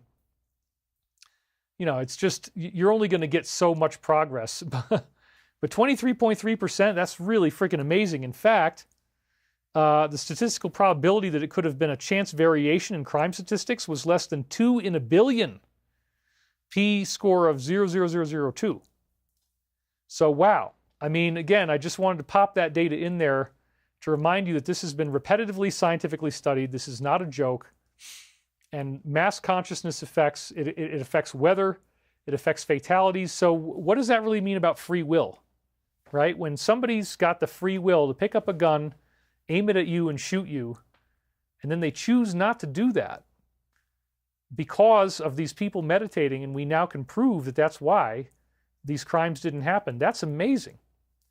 And so Christmas is a great time to remember that birth of the Christ within you. As you give birth to the Christ within you, as you take stock of the power that you truly have in Christ, the power that you have as an embodied living being of this higher consciousness. It's so immense and so wonderful that we have that power. So again, I want to thank you guys for being here with me, because together we've already got 2,480 concurrent viewers right now. Smash the like button. We're at 1,377 viewers. It's alive, man. This is a living audience. And at 2,500 people, man, plus there will be more who watch this after the fact, we are definitely going to see, results as we work together. We create this shared coherent state that we're doing with one another. So I'm happy to be here with you. I'm happy to be creating this coherence. But man, this week was very intense. So I very much had the meditation effect on my mind again, because we were set to have planned blackouts beginning at noon on Wednesday. We were told they're going to cut the power off. It's not coming back on. Starts at noon on Wednesday, and it could be off for several days. Well, I knew I was at risk of starvation. I'm at risk of, the house. If I didn't have a fireplace going, then the house wouldn't get warm enough. And even with the fireplace going, you eventually just run out. So one of the days this week where the power was out, I didn't have sunlight at all. It was snowing. So it's literally snowing outside. There's no sunlight to get in through the windows. And even though I'm running fire in the fireplace, it just never got warm enough. And basically you can open up the door and it's the same temperature inside the house as it is outside. Somehow, though, we didn't have our pipes freeze. Everything seems to be fine. That's right. You run the risk of hypothermia. So if it really, really got to be bad, I would evacuate. I would get in the car despite the wind and go somewhere. But again, you just got to try to stay calm. And so I've really had this practice now twice in a row, 2 weeks in a row, of not freaking out, staying in a relaxed mind, being at peace with the situation, trying not to freak out. So important to just stay, fundamentally relaxed and confident and not let yourself get into the negativity, man. You can't do it. So living outside in Ireland, thank you, sir, says Tom's Journal. David, may you and everyone have a Merry Christmas and be fantastically blessed, says Karen Ackerman. Thank you, Karen. David, move to Sedona. You'll be truly welcome there. I would love to go back to Sedona. David, when do you think we will cross the finish line? I don't know. I mean, this seems like it's a long game, and who knows when that's going to happen. But the point is, we are in that long game, and I take it very seriously. So, let's try to just focus on what can we do to be able to survive and thrive. You don't want to just be in a survival mindset, but at the same time, you got to get through the things that are coming your way. And all of us are being intensely challenged. And this past week was the most intense challenge I've ever been through. And I called upon you guys for your prayer power, and I really think we avoided a whole bunch of negativity by doing so. I had my charged backup batteries. I had everything ready to go, and I'm definitely going to be more prepared for the next one. Going to have more stored food, more of the things that I need to get through this and be okay. Because, man, everything starts to matter. There is no finish line, right? Life is just a process. So, it's been a very intense ride. I won't lie to you. So let's go into this a little bit more. The planned blackout was supposed to start at noon on Wednesday. They said, we don't know how long it's going to last. And it ended up being windy through the entire rest of the week. So as time went on, this is what I'm seeing. And now it's like, oh my God. This is this coming week now. So Tuesday the 16th, wind, Wednesday the 17th. It's already starting to get really bad by that point. We're talking mid to high 30s, which means surges of wind that go up to 80 miles an hour, which is basically hurricane force, even 100 miles an hour on Thursday. Thursday wind, Friday wind, and then it even continued on to some degree into Saturday as time went on. They ended up calling this an extreme weather event by Thursday. So Thursday night is when it got really, really scary the most, because now we're dealing with 100 mile an hour winds. That's right, 100 miles an hour, which is like almost the equivalent of tornadoes. Trees come down, power lines come down, and, all you've got is your faith. All you've got, I'm here alone, and I can call people on the phone, but everybody's busy. Everybody's got their own life. And so, it's not like there's a lot of conversation happening. So you're mostly just meditating. You got to meditate and be alone with yourself and figure out how you're going to get through this. So I got my chimney swept on an emergency basis. I was able to get that done as soon as they started telling me the power was going to be out. I believe I got it done on that Monday. And then, I had somebody else that was going to come on Tuesday, but I said it's such an emergency and I don't know if this person's actually going to show up. So I wanted somebody who could get there the same day, and I found somebody to do that. So I got my chimney cleaned, which means now I'm not worried about chimney fires or, anything like that happening. I feel safer, happier about the whole thing. Brett J. says, I am myself, aware of myself, being myself, serving everyone, and living forever. David is lying. No, we're definitely not lying. So, this is all really true, how this whole thing works out. I'm telling you the truth. I don't know why you would think I'm lying. Don't you have neighbors who can help? Well, everybody's kind of in their own zone. We don't really have that much community support here. But anyway, Wade Woodruff says, see you, enjoy holiday and Christmas. Thank you, Wade. Sorry that you've had to be the main moderator today, David. Ross Feinstein says, LOL. Yeah, we don't have the Midnight Mark is not here today, and he's the one who's so fast. But anyway, I catch things, and if they come through that are, disrespectful enough and we know what's going on, we can handle it. It was an initiation of the higher vibrational Earth School, says Judith. You are about to graduate and be flooded with success and vindication. Blessings and love. I've been a student since 2009. And thank you, Linda Kiesling, for your moderation. That was a good one, too. Yep, I appreciate that. So, David, I will sit and talk with you if you'd like. We are here for you, love and light. Yeah, Doug Schmidt said that. Thank you very much. Anyway, yes, part of what people say is that they like to hear my own personal testimony on the show. We got an audience of 2,500 people. They've stayed here for a long time. And again, this type of condition, you end up wearing multiple layers. I had, let's see, wool socks. I had sweatpants. I had 2 base layers under the sweatpants. I had ski pants over that. 2 base layers on my upper body, plus the shirt. Then you've got a sweater over that. I mean, you got to dress like you're outdoors in the cold, because basically the house becomes that cold, even with the fire. So I got my chimney sweep. I was still debating whether I was going to have to evacuate, but I wanted to stay with the house, and I did. Somehow I made that happen. Finally, on Tuesday, after I got my chimney swept, now they're telling us the power is going to go out as of 10 a.m. Wednesday, and I was frantically planning in every way that I could. So I went through all the food that I had, both inside the refrigerator and outside the refrigerator. I made a list. This is one of the things I was doing, is like, I want to know exactly what I've got, exactly how long it's going to last, exactly what I need to do to get through this.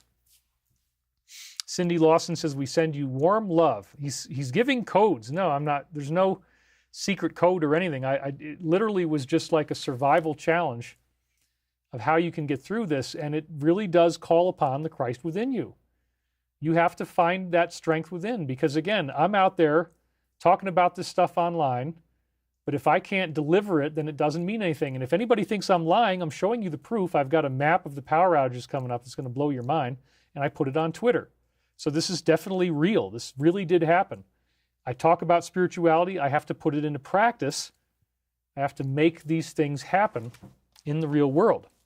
So I did an inventory of all of my food, and ironically, I slept very well Tuesday night because my body knew I needed to get sleep. So starting on Wednesday, the wind got very, very intense. It's going to be just as bad tonight, thankfully only while I'm asleep, with highs of 37 miles an hour. At that point, it becomes extremely noisy. And sure enough, they did a planned power outage with over 100,000 customers affected, which is a huge number. But we didn't lose power right away, thankfully. But this is the map. And if you look at it there, it says a total of 447 outages affecting 98,170 customers.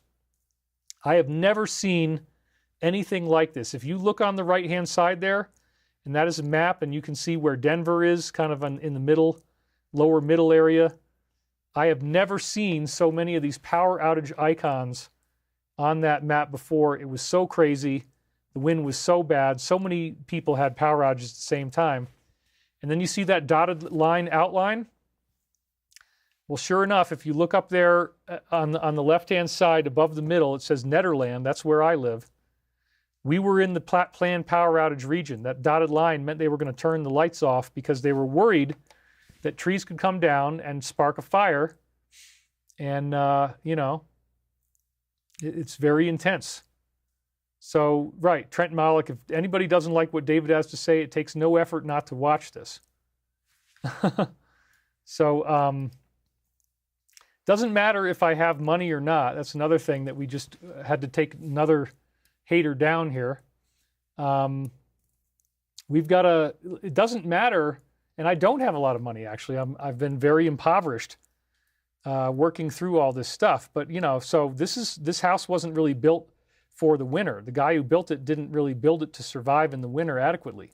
So this has been very challenging for me. And even if you had money, it's not going to make a big difference.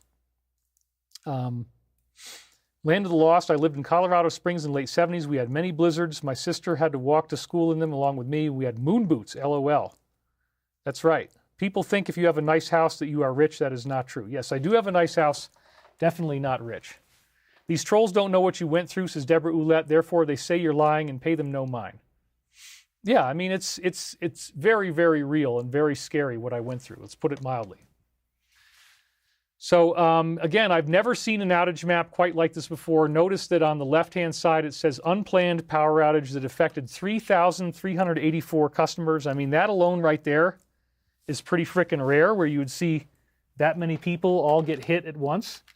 That doesn't happen too often, you know. So again, this is not for the weak. And anyway, let's go on, lead you through this even more. So this was now the most dangerous night, the night of Thursday night on into Friday morning. It starts to become Friday on the map as soon as you go past midnight. But check this out. If you look at these numbers, this was the worst of what we went through. This was where we were at the greatest level of risk. You see 4 a.m., it's an average of 45, 5 a.m., 45, 6 a.m., 48 miles an hour. Dude, that's basically what you do is you double it, and that's what your surges are. So you double 48, and you're up to now, that's right, you're up to frickin' 100 miles an hour wind. Unbelievable. Unfrickin' believable. So this was the worst of it, and this is how bad it actually got, and I'm showing you so you can see it for yourself that I am not lying.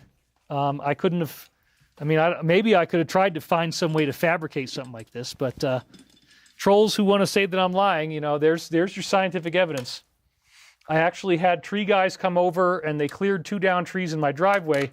So we were thinking we might go down by 10 a.m. I, luckily enough, was not part of the initial planned power outage. So 10 a.m., no power outage, 11 a.m., 12 a.m., 1 a.m., 1 p.m., all the way up to 4 o'clock. Finally, the power turns off at 4 o'clock.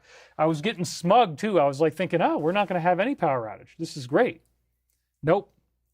4:10 p.m., power goes off, and it was so scary and really, really incredible.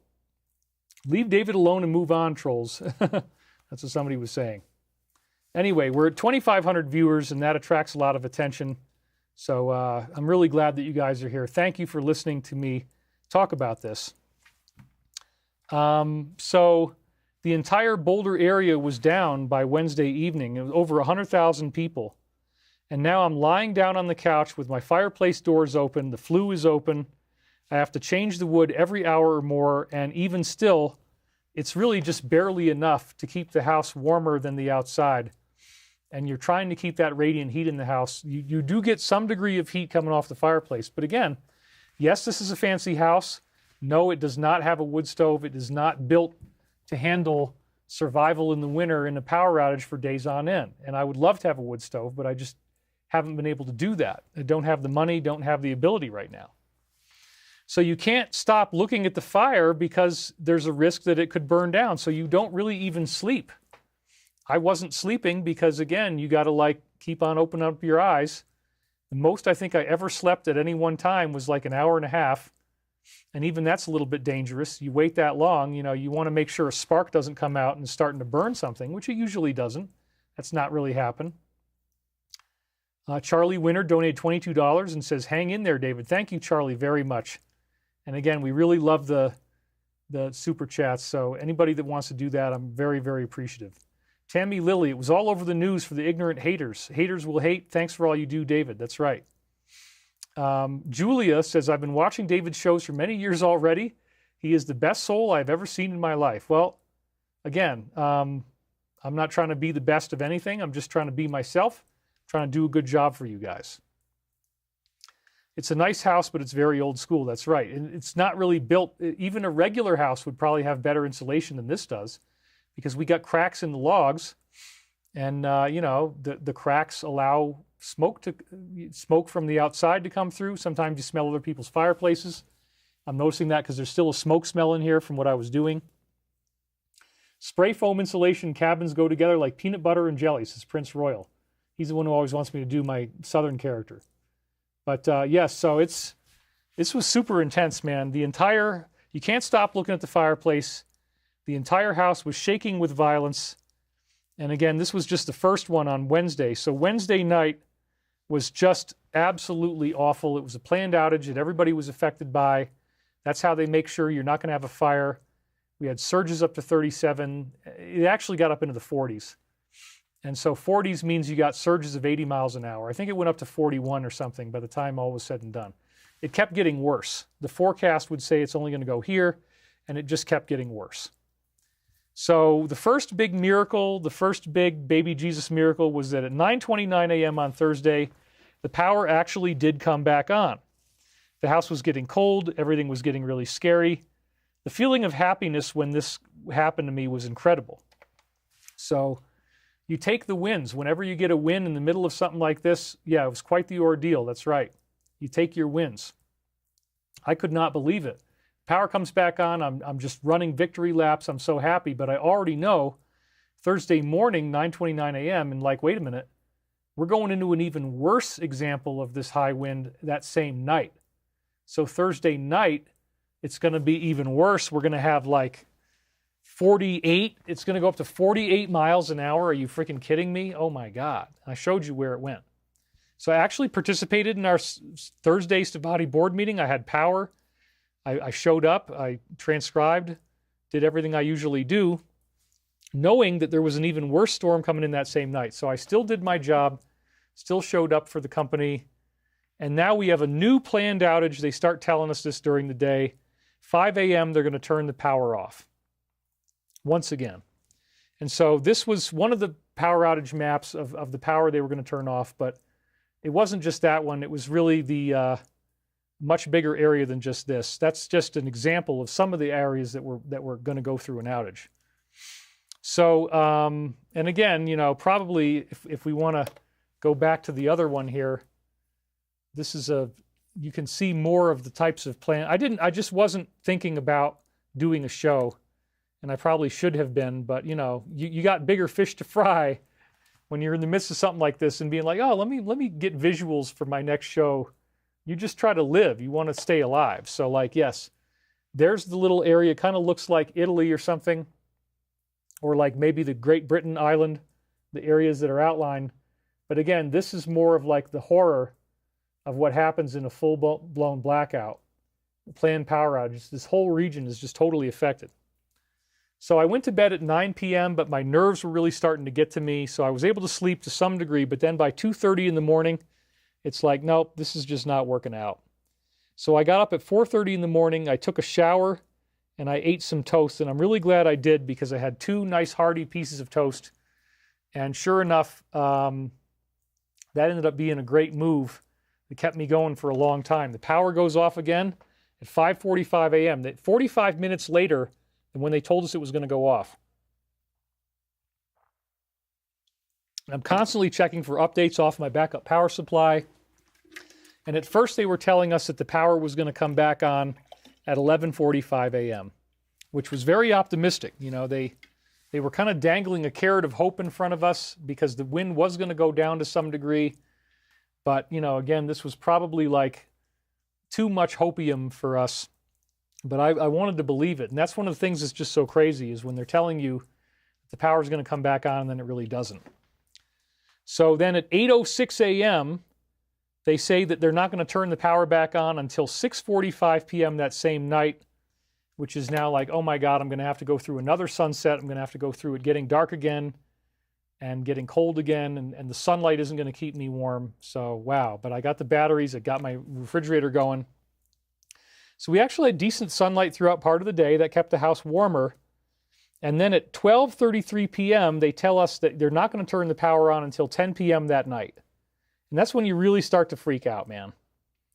And then, so a half an hour before they tell you the power is going to be turned back on, 9:30 p.m., now they say that the power might not come back on until Sunday at noon. So this is, again, this is the most intense it's ever been.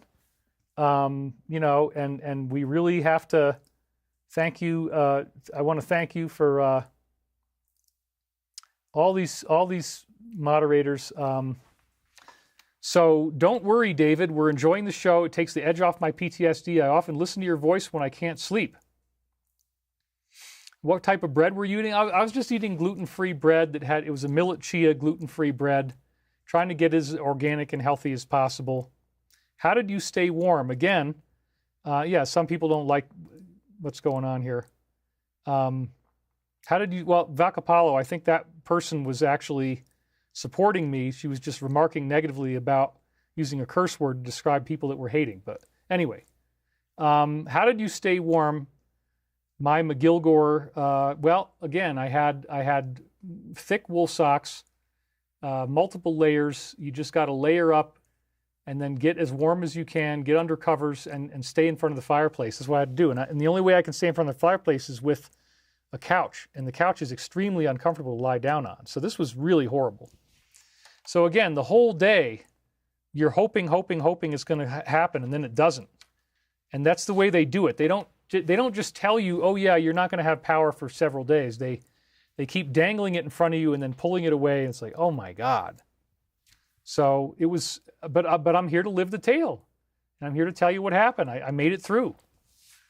So the power that night simply never came back on. And this is where it really started to get scary, because now it's the second night in a row, or, well, not the second night in a row, the second night that I had to sleep in front of the fireplace, having had no power since 5:45 a.m., the whole entire day. Now I'm doing a whole entire night. And again, you got to watch the fireplace. You got to keep your eyes open. It's crazy.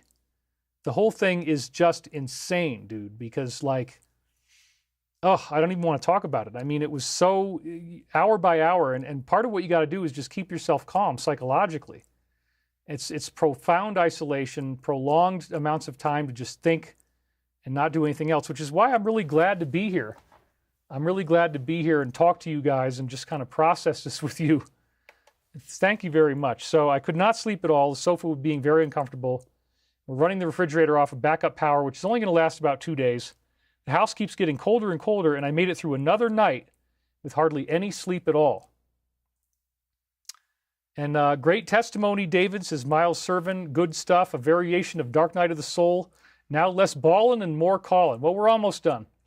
We're almost through the end of this horrible story. But so another night without any sleep, and then it gets even worse because on Saturday there was no sunlight. So now there's nothing to keep the house warm, and the temperature continues to drop. It's getting very ominous now because even with the fireplace going, the indoor and the outdoor temperatures felt the same. So I did have my devices charged. I was calling friends and family to stay sane. I popped open one of my emergency cans of sardines at 2:17 p.m. Otherwise, I was eating things like dates, seeds, chips. Not really all that great. And every now and then, very occasionally, open up the refrigerator and yank something out of there. I'd cooked some ground beef in there that I could grab, and so, in fact, I'm going to have to do that again tonight. I just realized, like, I haven't even planned for tonight's dinner yet. So I'll have to do that after we get off the phone. But I'll thaw it out and then make another one of those. But we might have it happen again. We might lose power again tonight. But hopefully, yeah, it sounds like our Michigan ice storm, very scary. Maria Sinclair, thank you. Serena Bella says, thanks to the super chat for Miles Servin. Yeah, so, I mean, it gets really intense. And, your challenge is to survive. Your challenge is to make it through and not lose your mind. You got to stay calm. You got to stay confident. You got to be positive. Don't let the negativity get to you. It's very, very important. So the power came back on at 5:18 p.m. and I could not believe it, man. It was so exciting, and I was in a state of ecstasy. And this was when I first debated on the idea of whether I'm going to do a show for Sunday. But then, all of a sudden, after 1 hour, the power turns back off again. I could not believe it. And then when I start checking the emergency messages, they were telling us, don't expect it to come back on until Sunday at 1 p.m. This was so disheartening, but even then I tried to stay as positive as possible. And I mean, at that point, you're just like, after all that work, after all that time, can you believe this was yesterday? This was last night that this happened. After everything I'd been through, not sleeping, and I'm still here, showed up for you guys, and made it to the show. We got $2,200 in chat revenue. That is awesome. Thank you guys for donating. I really appreciate that. Anybody else who wants to donate, it's very helpful. So thank you in advance. So Land of the Lost says, in the 2004 hurricanes, power was off for 14 days. It sucked. Now I have lots of 20-year shelf life food, Berkey water filters, 100-gallon fresh water and blue barrels, 1,800-watt solar generator, propane stove, etc. Yeah, I get it. So anyway, we got another moderation opportunity here. That's fine. It's a rough ride, you know, and it's not for the weak. Thankfully, the power did come back on at 7:45 p.m. Again, it's just by this point you're so exhausted, you're like, well, okay, hopefully this is the last time it's going to turn off. I had called the power company again. They said there was a circuit breaker issue, which seems to have been true. You're just so happy to be alive. You're just so happy to be, you know, able to do this and get through this and be happy. You know, it's really, really intense. 3 days of darkness and Christ energy. I'm very proud of you.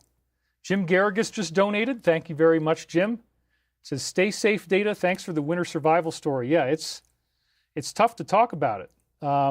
It's tough to talk about it because it was so intense. And, you know, why don't you get a wood stove? Well, I haven't had the money, you know. Basically, that's the bottom line. I was an electrician. Serena Bella says, they can't tell you the power will be on in case of the ice and the freezing fuses. We can't let them know up front in case it takes longer. Right, I get it. So yeah, they try to get the power on earlier than they tell you it will. So 7:45 p.m. we were back in business. I ate more food, got more things done. It was really cool. I was able to get some decent sleep, and I woke up this morning and I said, dude, we've got to do a show. No matter how tired I am, this is the most important thing. So the first working title that I had for the show was Defying Evil with Love, but then it turned into, okay, I know what I'm going to do. We'll do that Birth of the Christ Within reading as well. So that's going to be the final part of the show. We're now 2 hours in. And first of all, we'll cover some of the current events of the week. So, but yeah, the Birth of the Christ Within reading, actually, there's some synchronicity around there. So Archangel Michael is back. It time looped in with this interesting time in the past, and that reading is very powerful. Frequency 963, shout out to the angelic protection surrounding us every day. We have armies of angels in the unseen, fighting our battles for us too, and you will never get more than you can handle. Tom McWhorter 1 says, I can't believe you actually did the show. That is amazing. Thank you, Tom. You get it, man. And Vakapalo's dropping a private link if you want to do a donation. That is really great. And I very much appreciate your help if you can do that for us. Yes, I'm totally sober, by the way. There's no alcohol, no medications whatsoever. That is so important. And the generator really doesn't make a whole lot of difference, by the way. You're still going to have problems that are going to affect you very dramatically. But anyway, so I definitely went through a pretty intense ride here. And, you know, it's definitely intense to go through this kind of stuff. And, you know, that's how we roll. I definitely love you, David. You are like my soul brother. I respect and love our family. Really appreciate your dedication, says Brett J. Many blessings to all of us. You need a secret sauce stash for times like these. Well, no, it's not anything else but just, you know, getting through it. The generator is definitely helpful if you're a carnivore. That's right. So do you have a fireplace and wood? I do. That's how I got through it. So during this week, we had some things happen. These are just some of the pictures of stories I took during the week. This was pretty wild.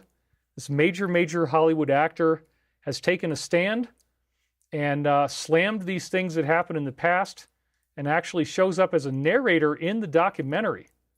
I mean, that's pretty shocking right there. I got to be very cryptic about what I say. And then sure enough, the time's up. This came through this week. This definitely... I mean, how could this not start to lead to more revealing, more disclosure, more understanding? If this is going to be going into Congress on this kind of a level, you can see where it's headed. So, like, yes, and there were files that just came out as well. So definitely we're heading into something, and there's definitely going to be more information revealed, and they're saying that they could be in contempt. So things are going to get really intense here, and it's coming up quick, so... Who knows where this is going exactly? At the same time, we have the European Union. They're desperately trying to get another war going, just like we were talking about last week. Increasingly blunt warnings about the intentions. So this is all kind of consistent with the idea that, yeah, you know what, they want to create as much distraction as possible. And then we have, again, threats of big wars taking place because China's, I gotta be careful how I say this, he's telling the finance minister that he opposes unilateral bullying in this other country. So yes, it's not just like you can go in there and do something. They oppose bullying, so that means this could all escalate, and it's a very scary time to be alive. So again, use the same principle that I was using in the blackout to just try to stay neutral and focus on the positivity, focus on the love as much as you can on we are going to be okay, we are going to get through this, everything's going to be fine. Just take it one day at a time, one step at a time, 1 minute at a time. Whatever it takes to get through this, that's what we're going to do. Step by step, day by day, we just get through it. And then, a lot of people are probably happy about this. The executive order reclassifying this particular substance requested by American medications patients suffering from extreme pain, incurable disease, aggressive cancer, seizure disorders. People were begging him to do this. So I'm sure there's people who are happy about that. Ed Creeder donated $50. Thank you very much, Ed. We really appreciate that. That is awesome. So grateful for you and everything that you're doing. Yes, you guys are talking about... that's right. Fusion generator technology, his company acquired that technology. That's true. Pellet stoves are amazing. It's a shame I don't have one. I agree. But you know, my mom has one. She did really well with it. You need power for your auger to work, says Yesteryear Music. That's right. So all these things are happening at the same time. You know, and decriminalization going on. No arrests, but more developments. A whole year ticked by with no accountability for an immense decade-long free-ranging crime spree against our country. Okay. Well, there definitely are developments. Again, Dan, as you see here, he stepped down. Maybe he's frustrated. He didn't like the speed with which things were happening. Who knows what's going on? But we wish him all the best, and I'm glad for his service that he did conduct. Thank you for that. Then, sure enough, on Saturday... Friday, Saturday is when these files are coming out.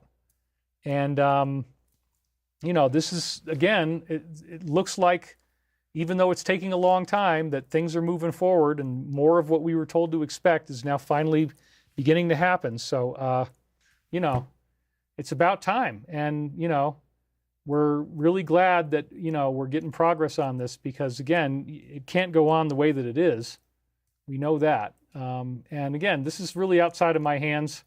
I've pretty much backed off on reporting on this stuff, but progress is being made. And so then he's finally responding. He's pissed off. That came out. Another tanker was seized. So we're still seeing this type of stuff happen, which again, who knows how long it's going to be before either Russia or China decides they don't like this. So it's, again, a very intense time for everyone. And, you know, we're just trying to stay as positive as we can here. So, and then, you know, most of the country is now warmer than usual, which is why we have a fire risk. So, you know, global warming is back. Major events are clearly headed our way. And this is a very important point here that I wanted to stress that, you know, we're not dealing with something that we're just going to keep waiting and never see anything. There are major, major things coming into view for our future, and we want to be clear on that. And so the birth of the Christ within is the theme for today. We have a beautiful reading to get into here. So I'm going to jump ahead in the show now and get to that point because we're far enough along that it's a good time to do that. Jumped ahead from here. Okay. And so, yeah, we can, let me actually move this. Let's do that.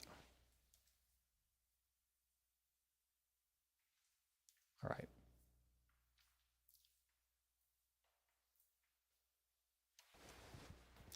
So again, like I was saying, the positive forces in the universe, we talked about the meditation effect, focusing on creating value in life for others. And so the Christ spirit is about loving, service to others, about forgiveness, all that kind of stuff. You are giving back to the universe by engaging in these behaviors. You are doing your part. And so now you guys saw what the hell I've been through. Like, wow, you mean David got back on the air after going through this like living nightmare where he was nearly dead? Yes, I got back on the air the very next day after 2 fake outs where the power comes back on, turns off, comes back on, turns off. Wow. I mean, it's been a wild, wild experience. So like, well, it came back on twice. It turned off. Yeah. So that was certainly not for the weak, man. This has been very intense. I wish I had better prep, and I know you guys have great suggestions. And I appreciate that. Yay, Michael prophecies. And we do also have helpful guardian angels. And so we're going to hear from my own guardian angel, Archangel Michael, in just a little bit. The one infinite creator manifested all of existence. This is a very important point that I keep stressing, that we are all thought forms. We're all part of the one infinite creator. It's not a question for these positive entities. It's a fact. And the battle for your soul is being allowed to play out on Earth, where both sides of this conflict have the right to present their viewpoints to you, and there are rules in the universe that allow you to be pitched by both sides. Either side can set its agenda and try to get you to think the way it wants to, and we see that playing out on Earth, where your future is determined by your own free will.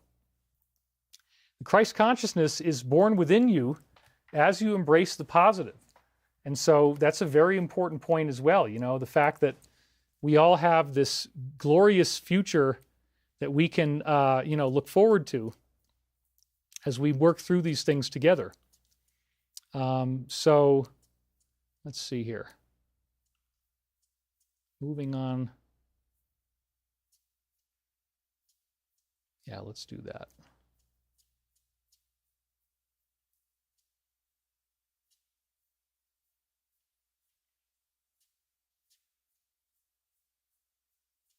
All right.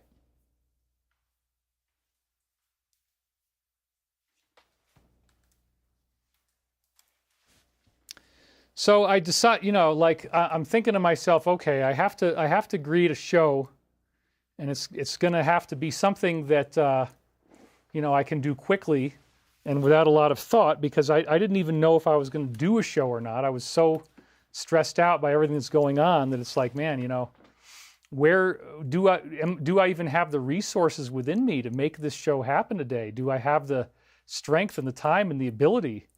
And I was just trying to think, well, what could I do that's quick? And what could I do that's actually going to be great for everybody? And so I realized, oh, that's right. It's Christmas time.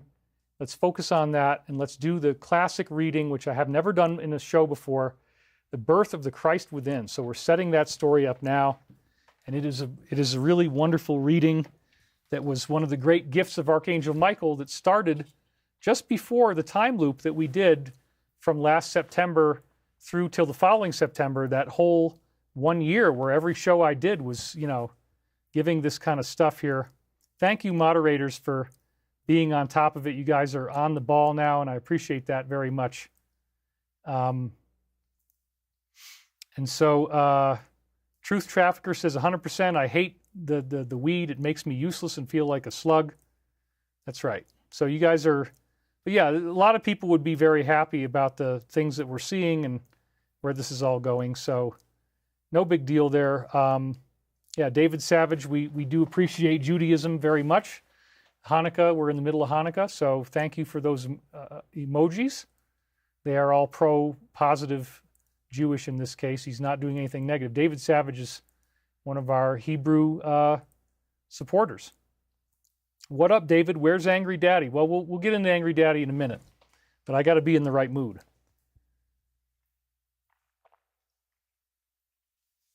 Amen, says Serena Bella.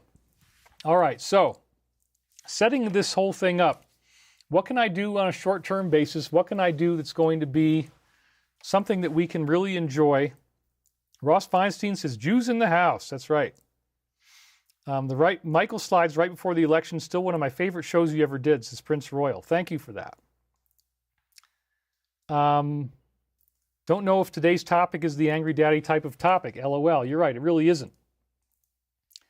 So I'm just really glad that you guys showed up, man. I'm so glad that you guys showed up at all. And I really appreciate it because, you know, so the night before this Archangel Michael reading, Birth of the Christ Within, I said, let me go back in time and just look at what content did we have before the reading began.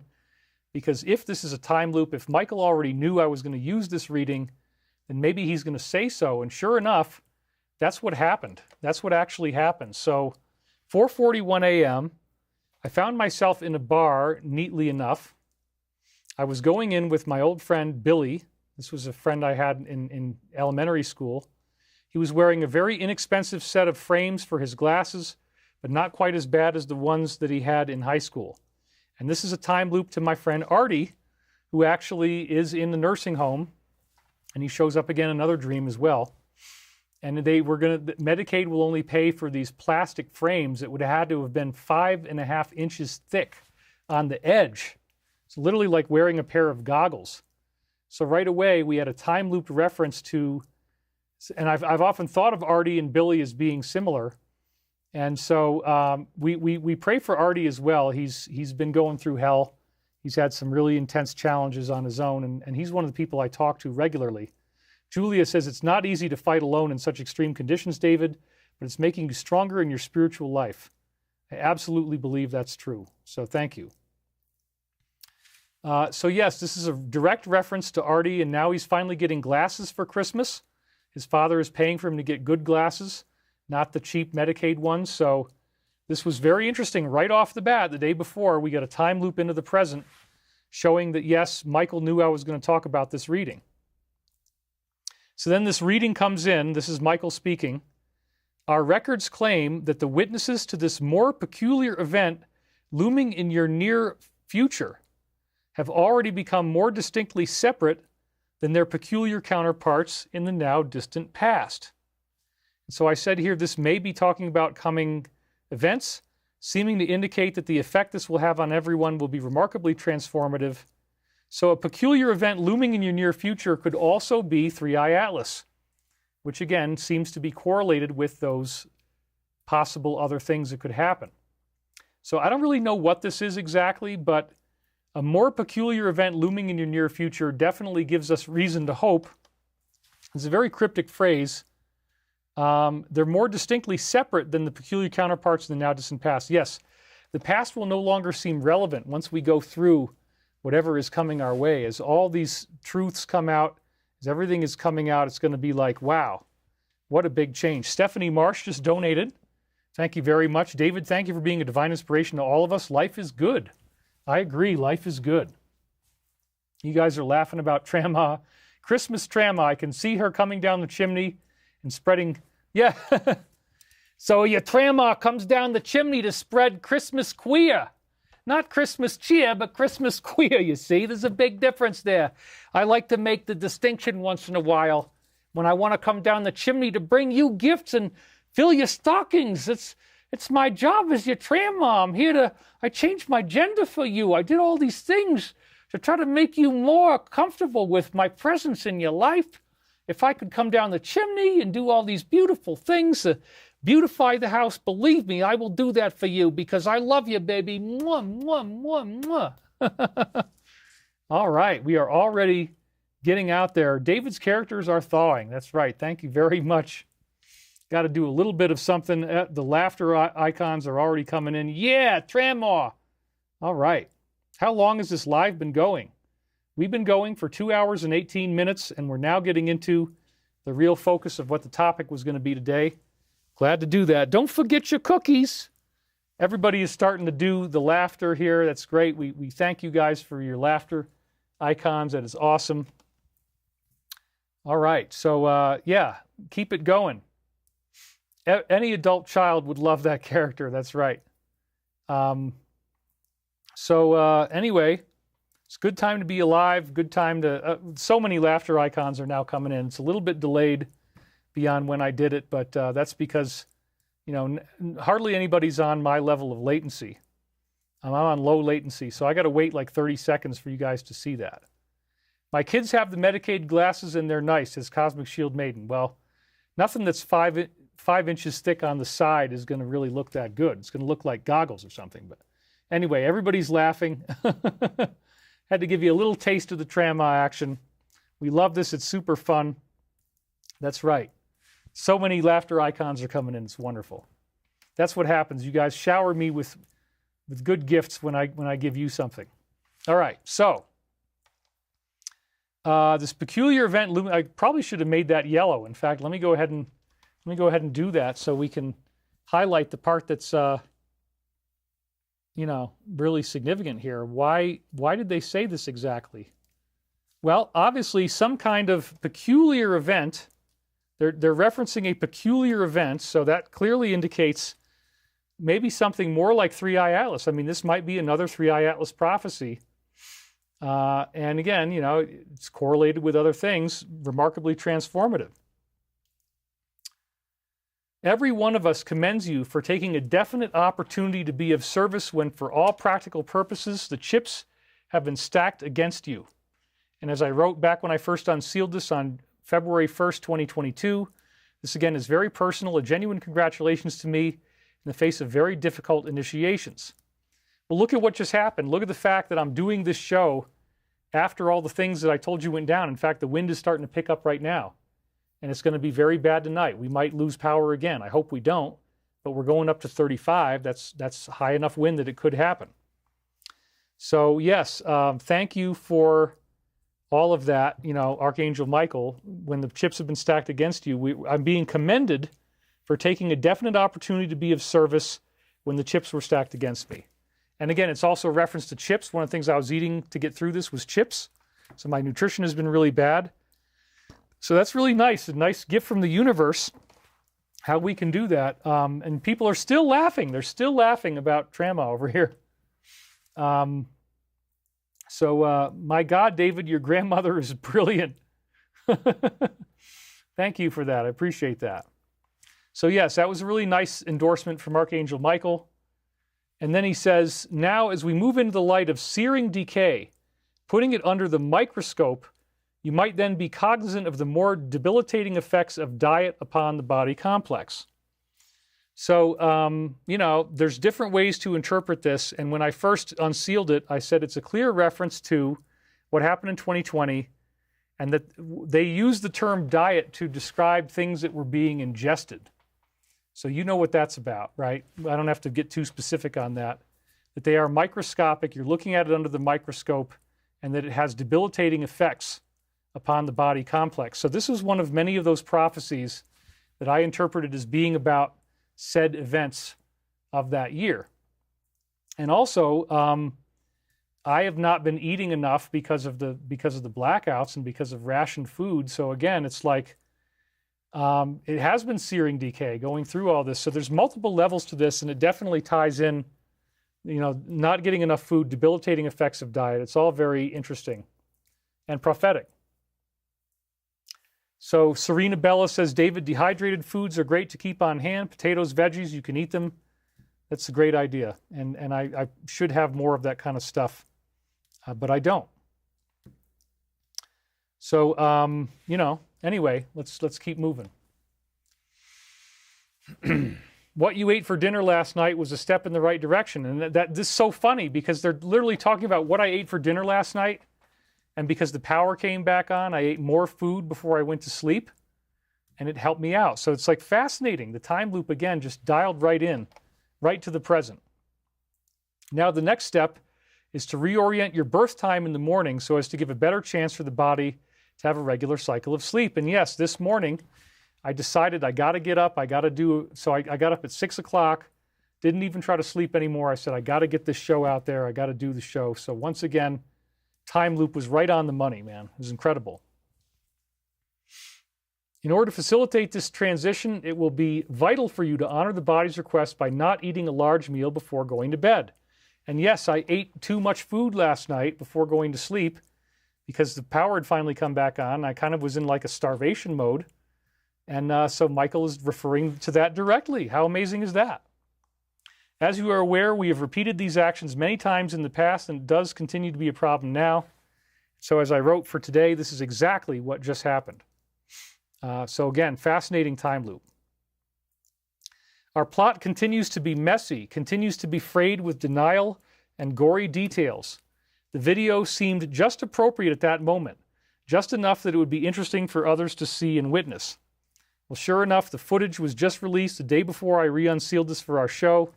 It's very interesting timing. Again, let's highlight that one phrase here. Hold on a second, because I'm just seeing it now. Oops, where are we? I figure if any of this weather is my fault, let's just talk about the stuff that's going to get me, that makes them the most annoyed, because what the hell? I mean, what else do I do? This is my job. So anyway, the video seemed just appropriate at that moment, just enough to be interesting for others to see and witness, frayed with denial and gory details. So there you go. I mean, it's totally relevant to everything that just dropped in the last couple of days. It's very, very interesting timing that I would have re-unsealed this right now. Yep. And then I say appears to be a reference to expected coming events, a messy plot with mass denial and gory details. The video they're referring to seems to be videos that we will see about various situations. They're obviously being humorously underspoken by saying that these events will be interesting for others to see and witness. That's where I was when I was first unsealing it. And that could be. So, in order to relate to these circumstances, one had better take up the reins and see for oneself what it is like to be completely in control of one's own destiny. When one can grasp the compass and point the needle in its own direction, one has indeed made great strides in personal progress. Well, why are they talking about changing the needle? Oh, right, that kind of thing. So I think that's part of what this is talking about is that now the truth is coming out, and this is no longer going to be seen so positively by everyone. There's dangers here that you have to take into account. Very interesting that this is also part of the message, isn't it? It's fascinating. So then he says, let's go back to this now. As the blank proceedings continue, well, this is like the entire group of them going through something like this, but it also, remember that this is what happened to Clinton as well. As those proceedings continue, and here he is going to Congress really soon, right? We just saw that. You can watch and see how the collective attitudes towards human sexuality continue to be explored and understood from a massive perspective outside the usual realm of focus. Well, that is very relevant to what we're seeing right now. There is a lot going on that indeed merits your attention and the attention of others. In case we didn't clarify it before, it is the cleansing of the mass human attitudes regarding sexuality and the even deeper issues regarding integrity and truth in the human organism. That's right. So this is about cleansing our mass attitudes about human sexuality, and there's certainly going to be a lot of that. People have to be honest with themselves and learn that that this type of stuff has taken place, and it can be very difficult for people to process that. But if you throw up, you'll feel better. And part of letting the Christ be born within you is to understand and accept what's really going on. So then that same day, I have this dream of, guess what? A massive hurricane, right as I'm going through all this wind, 10:15 a.m., we were looking on the TV and noticed how hot it was getting inside the house. Well, I had extremes of heat and cold in the house because of the fireplace that I was running. So this is actually, again, very, very relevant. I also remember from somewhere having seen some very strange phenomenon of the water in the ocean being very green, actually too green. So the green color is like the fourth density energy. That's what it symbolizes in dreams, the Christ consciousness. So green color of Christmas. I'm unsealing this right before Christmas again. And again, the green symbolizes also illness, like you're green because you feel sick. But I was in a vacation house. I didn't write the whole dream down. I'm in a vacation house, and it started to get very hot. And then we're on TV looking that there was green water in the ocean, and it was talking about like an El Nino type of current, which is definitely part of what's going on here. There was a report on TV with Dan Rather talking about how this green ocean had run all the way up the eastern seaboard of the United States They were saying that the heating of the water on the eastern seaboard was legendary in scope, and now we've got the western side of the country being heated during the winter in a legendary way. Very strange. So again, this is all very much fits together, doesn't it? Although Dan Rather is certainly not on TV anymore. They had never seen anything like this green before. It was very serious, very troubling for the climate, and nobody knew how to stop it. It was a big problem. It was very obvious that they were saying it was going to create hurricanes. Well, that's exactly what I've been dealing with, 100-mile-an-hour winds, hurricanes. So, like, what are the odds that I get this idea? I'm going to use the Birth of the Christ Within reading. It's almost the same day that I dictated it as the day now. It's the perfect Christmas reading. And then the day before, we got these massive hurricane prophecies, which is exactly what I've just been going through. So this blew me away. Michael knew I didn't have a lot of time, but he fed me this, and it all popped in. And we'll see if there's other places I can dip into in the future, keep this going. So Paula Mignon says, how about a donation for Daddy? Will that put Daddy in a good mood? LOL. When do you think Jesus was really born? She donated $5. Thank you very much. Yeah, we'll bust out with Angry Daddy at some point. I'll have a moment with him. As anybody knows, Florida has not experienced a hurricane so far this year, says Nina Ghani. All right. Well, thank you very much, Paula, for the donation.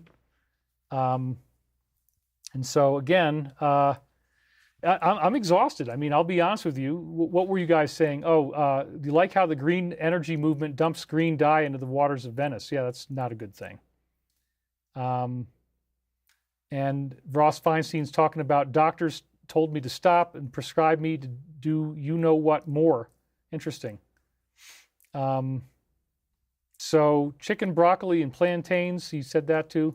Just looking at what we got here. Anyway. Ooh, man, the wind is starting to pick up. It's starting to pick up outside. Julia says, David, take good care of yourself, please. It must be very hard to go on a live stream after fighting such difficult circumstances. You are not kidding. It has been very intense to do that, to say the least. Very, very intense. So hurricanes, huh? It's exactly what I'm dealing with, that same kind of thing right now. So the time loop is on. I knew from watching the news report that a hurricane had come and hit in the case where I was living at the time, Virginia Beach. I was concerned about all the things we had in the barn that were loose and not tied down and where they were going to go. That's exactly what everybody's worried about here as well. And, you know, I had damage to my fence from the trees coming down. The hurricane went up the coast more, and then it ended up hitting Rhode Island. It was mentioned 2 or 3 times as being almost totally destroyed. Well, let's hope that doesn't happen. This was a very serious hurricane, but again, it's talking about my own area and how much damage occurred from that. I remember seeing on the news this image next to Dan Rather's head on the right of the hurricane, a blue relief pattern against the map of the United States. So this green water, the hurricane, everything else was really serious, and we were all very concerned. Then the sea levels were rising, and the sea was spilling onto the land all over and rising everywhere. Right, that's the storm surge. It was very serious. We were trying to drive. We tried to go out one way, but the road was closed. So this is like a metaphor of how we all feel trapped in this. We don't know how we're going to get out of it. And we're just trying to survive what's going on here. It's very frightening. Thank you again, Vakapal, for dropping the link there. So then this guy was with us in the car, and he looked like the last president from the crisis hotline I worked at. He popped out. He was in a tuxedo, but he didn't have it buttoned up, and he was trying to direct traffic. We didn't even get very far down this one road, and we came to a sign that said road closed. So as far as the guy in the crisis hotline, it's like, you know, this to me exemplified how, like, we kept getting told when we're going to get our power turned back on, and then it was wrong, and then we have to wait, and it just keeps on going and going and going. It's just so crazy, man. The level of intensity that this has all been is just really, really wild. Thank you guys for staying with me, by the way. You've been very consistent. We still got 2,352 concurrent viewers. I really appreciate that you stayed here with me through all this. So we came to this sign that said road closed. Then we tried to go back the other way, and that road was closed. That's what it feels like right now. This was not good at all. It's like we're trapped. It feels like that. We were really trying to figure out what was going on. It was getting pretty bad. There was nowhere to drive your car, end of story. And it's like, where do you go? You're trapped at home, you can't drive, the wind is too bad, same kind of thing. So very prophetic. As I tried to escape in the car, it was almost like they didn't want us to escape, but were trying to barricade us into different areas. Well, that's what a lot of us are feeling, like, we're being plotted against here, and it's very scary. There were these very, very tiny and narrow streets the car was driving through, like little mazes. And that didn't work after a while. All of the streets were in curves. So again, it feels like a labyrinth. And we just talked about the labyrinth a couple weeks ago, the unearthing of the labyrinth. So again, very interesting time loop here. And Serena says, thank you for being with us in such crazy conditions. I appreciate that. I did show up for you regardless of this. How about a less angry and more understanding daddy? Daddy's had anger management issues. He feels much better now that he's started to take Focatol. That's pretty funny. David, after taking those medications, I just feel so much more relaxed. And yeah, Daddy doesn't have to be angry all the time. He can just say, thank you, son, and have a Merry Christmas because, I don't always have to be so pissed off. Every now and then something good happens, and I say, yeah, you know what? Let's just mellow out a little bit, and let's just try to be, a cigarette that's not totally covered with spit. I prefer it that way, for one thing, because, David, gosh, you got to give me the right stuff. Oh, I said I wasn't going to get it. I'm sorry.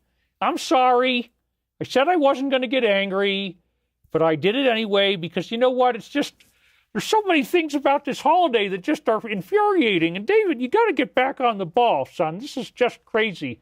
You're disrespecting your daddy. You're not paying enough attention. I have had it. Oh, I said I wasn't going to do that. I was going to try to be positive. But you know what? There's just too many things to be angry. It's like low-hanging fruit. It's everywhere in front of me. And I take advantage of it whenever I can because, gosh, there's so many things that just drive me out of my frickin' mind, son. You know that better than anybody. So please, could we please just try to be a little nicer to each other for once in a while? Okay, thank you. All right, there you go. A little bit of angry daddy for you. What is he doing for Christmas? That's right. We don't know. He got a left-handed cigarette for Christmas. It's really funny. It makes my day. Thank you, guys. Thank you for that. Now all the laughter icons are starting to come in here. And we had LCD. Laughing helps to heal the body and mind. Marcus Roberts is laughing, low-hanging fruit. You guys love it. All right, well, that was an Angry Daddy Light. He wasn't really, truly fired up on that one, but, he gave you a little taste. Just a taste, enough to whet your appetite for what could be possible if he really goes through. So, just joined, and the first thing I see is Angry Daddy, says Master Kenobi, wishing you a happy winter solstice. And may the force be with us. All right. So yes, time loop is pretty amazing. We're going through a labyrinth. We just talked about the labyrinth. The next thing we know, everything turned into what appeared to be a miniature golf course. Now we were very close to the highway, to the open road, and that was our opportunity to escape. So again, golf could be a reference to you-know-who. And, I get it. I mean, we have a very divided system, and so... It definitely divided my audience that I would say, talk about the alliance and what I think is going on. And so not everybody's happy right now, but maybe there is going to be a way out of this. And that's what we're actually seeing here by the mentioning of the golf course, that this is the opportunity to escape. That even if you don't like what's going on, I certainly understand that there could be something coming that's going to be very positive. It's going to turn this all around and make it seem like it makes sense. I would want that. I hope you want the same. So again, I'm trying to find, we're all dealing with the same issues. We're all facing the same stuff at the same time. So it's very interesting that the labyrinth then feeds into a golf course, a miniature golf course, right? Because that has very clear connotations. And this is our opportunity to escape onto the highway. I was very excited that we would be able to get rid of this horrible hurricane that was coming. Well, that's the reference to the storm. Once again, and look at, the wind is picking up right now. It's starting to get all the trees are starting to go crazy outside. There was some kind of horrible danger of weather, big time, water rising, hurricane, or both. The golf course had a set of blankets and a bunch of wooden shoes that were lying around abandoned. A sky blue blanket was folded and laying over about 20 pairs of shoes, middle of the golf course. I was definitely going to take the blanket so we'd have more to survive the weather with. I was really surprised this was all sitting right out in the open. These were simple things for shelter and taking care of yourself, but nobody had taken care of them yet. So yeah, we are going to be okay. Divine intervention is going to happen. Things are being provided, just enough to get us through. And so this is a prophecy that it's all going to be okay. And the wooden shoes, again, how interesting. Wooden shoes are Dutch, and the town I live in is Nederland, right? So Nederland is like the Netherlands. So that really has a lot of prophetic meaning. And, you know, very, very cool stuff. So then I asked Michael, is this a premonition of future events or what? And he says, we take the position of always admitting the disguised metaphors before complying with a request for physical prophecies. So they admit that there's disguised metaphors here, which there are. In this case, many accurate discoveries are made when the participant chooses or wishes to do so. And I said, what is it that the participant chooses or wishes to do? And he says, to begin appropriating the necessary personal energy towards this work. Well, that was a good sign this morning. I'm like, okay, you know, I'm actually doing that. I'm actually doing the show and not just, you know, sleeping in or trying to just ignore you guys before Christmas. I showed up and I appropriated the necessary personal energy to do this. And many accurate discoveries will be made if I choose to do so. There you go. The more you do this, the better your accuracy will be and the more prophetic information you will get. Thus, see this as a multi-level metaphor, the 3.5 on the 7, the metaphor of the green color on the water, etc. I'm not sure what they meant by the 3.5, but I was working quickly, but that's a typical metaphor about the balance point between the third chakra and the fourth chakra, the balance point between third dimensional reality and fourth dimensional reality, which we're on right now. We're going through both realities at the same time. We're experiencing all this stuff in simultaneity, and we're going through some very interesting things in the world. Hello from the Netherlands, says One Cosmos Baby. So yeah, it's a very interesting metaphor, and the green color of the water, right? So it's like the fourth density energy coming in. That's what the green represents. And as this loving consciousness of the universe comes in more and more, it comes in stronger and stronger, anything that is not of the love is being burned away. And so I'm part of this mass karmic alleviation that's going on. People are experiencing negativity. They're experiencing severe weather. They're experiencing things that look like there's no way out. But then, magically, it all works out. Whether it's in my case up here with the storms, or whether it's the same thing on a larger global level, the game is the same over and over again. It looks scary, it looks frightening, but it ends up working out and you end up being okay. So I want you to have that as your Christmas gift here, this Christmas gift that we had another time loop, another synchronicity. Michael is clearly showing us he knows what's going on in the present. He's here with us now, and we're seeing where this is all going. It's not going to be doom and gloom. There's survival supplies laid out on the golf course. There's a pathway through this. We're going to be okay. It's going to work out. And I love that. These are some of the things that you should think about when analyzing this. This is all for now. Peace be with you in the light of everlasting love. Okay, so I had some other dreams that day. We're going to jump ahead through those. We're going to get right into the Birth of the Christ Within reading, which in the Michael Prophecies books, which you can still order, they're available in the link on the description here on the YouTube video. There was a dream that morning that I never covered in the books. It just didn't seem relevant enough, but now it totally is. And it was a dream of a scary creature.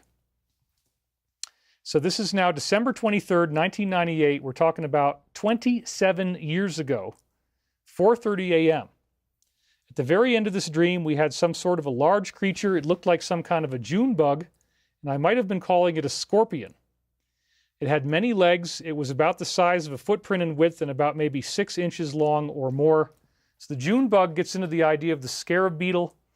And again, this is like an embodiment of fear. This creature embodies the fear that we're all feeling right now. It's very scary for many people. It's a very intense time to be alive. Valerianne Gritto says, stay safe and warm, David. My prayers are with you. Thanks for all you do. You are educating the masses, I guess that's you, and making a difference. That's right. 2025 is almost history. So, you know, thank you guys very much. Are we expecting a dramatic world-changing event before the end of the year? I don't know if it's going to be that soon, but definitely things are coming. So a June bug is a dung beetle. That's right.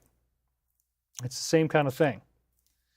And in emergency, you use water from the tank of your toilet if you need to drink it. Well, thankfully, I've never had to go that far, but I did fill up 3 5-gallon jugs with tap water so I could flush the toilets, among other things. That's one of the things I've got always ready on hand. So again, this symbolizes, like the scarab beetle is sort of Egyptian, so it kind of symbolizes the DS since they're obsessed with Egyptian symbology and the fear that they're causing us. It just seems like it's getting worse, not better. I understand that. And they want you to be afraid. They want me to be afraid. I mean, look at what's happened. I'm definitely worried about my own health, my own future. That are these disasters something that's being done on purpose? Look at how weird it was and the timing of it. And yes, I'm able to do the Sunday, but just barely. I think that's because of your prayers, actually, that we're able to show up on Sunday. And so thank you for that. I forgot to shift my bandwidth to a higher level, but the show looks okay. It looks pretty good. They are ramping. Things are ramping up for a reason. Yep, that's Truth Trafficker says that. So yeah, that's all interesting stuff. About 6 inches long or bigger. It's a terrifying insect creature. And Eric and his friend Mike were both there. These are 2 people I knew who happened to have been working in the paranormal field. Mike pressed the button and it looked like a butterfly. So that's interesting because the butterfly is associated with various types of programming. Yep, Beverly Adams said, my dad's 6614 deathbed prophetic message, thank you for the donation, is already over 11 years old, still blooming in relevance. My 1989 Jesus message, my dad's gift, has given me a deep knowing that everything will be okay. I totally agree, and we thank you for that message. It was great when we got to read it on the air. Frank Barter says, Archangel Michael is watching over you, David. You have nothing to fear. Pueblo Dove says, I will continue to meditate for your protection. Yes, please do, because this is not over. If these storms have already happened, there's probably going to be more of them. And I really, I would love to not have to be trapped up here, but let's hope that this doesn't have to keep on happening in such a negative level.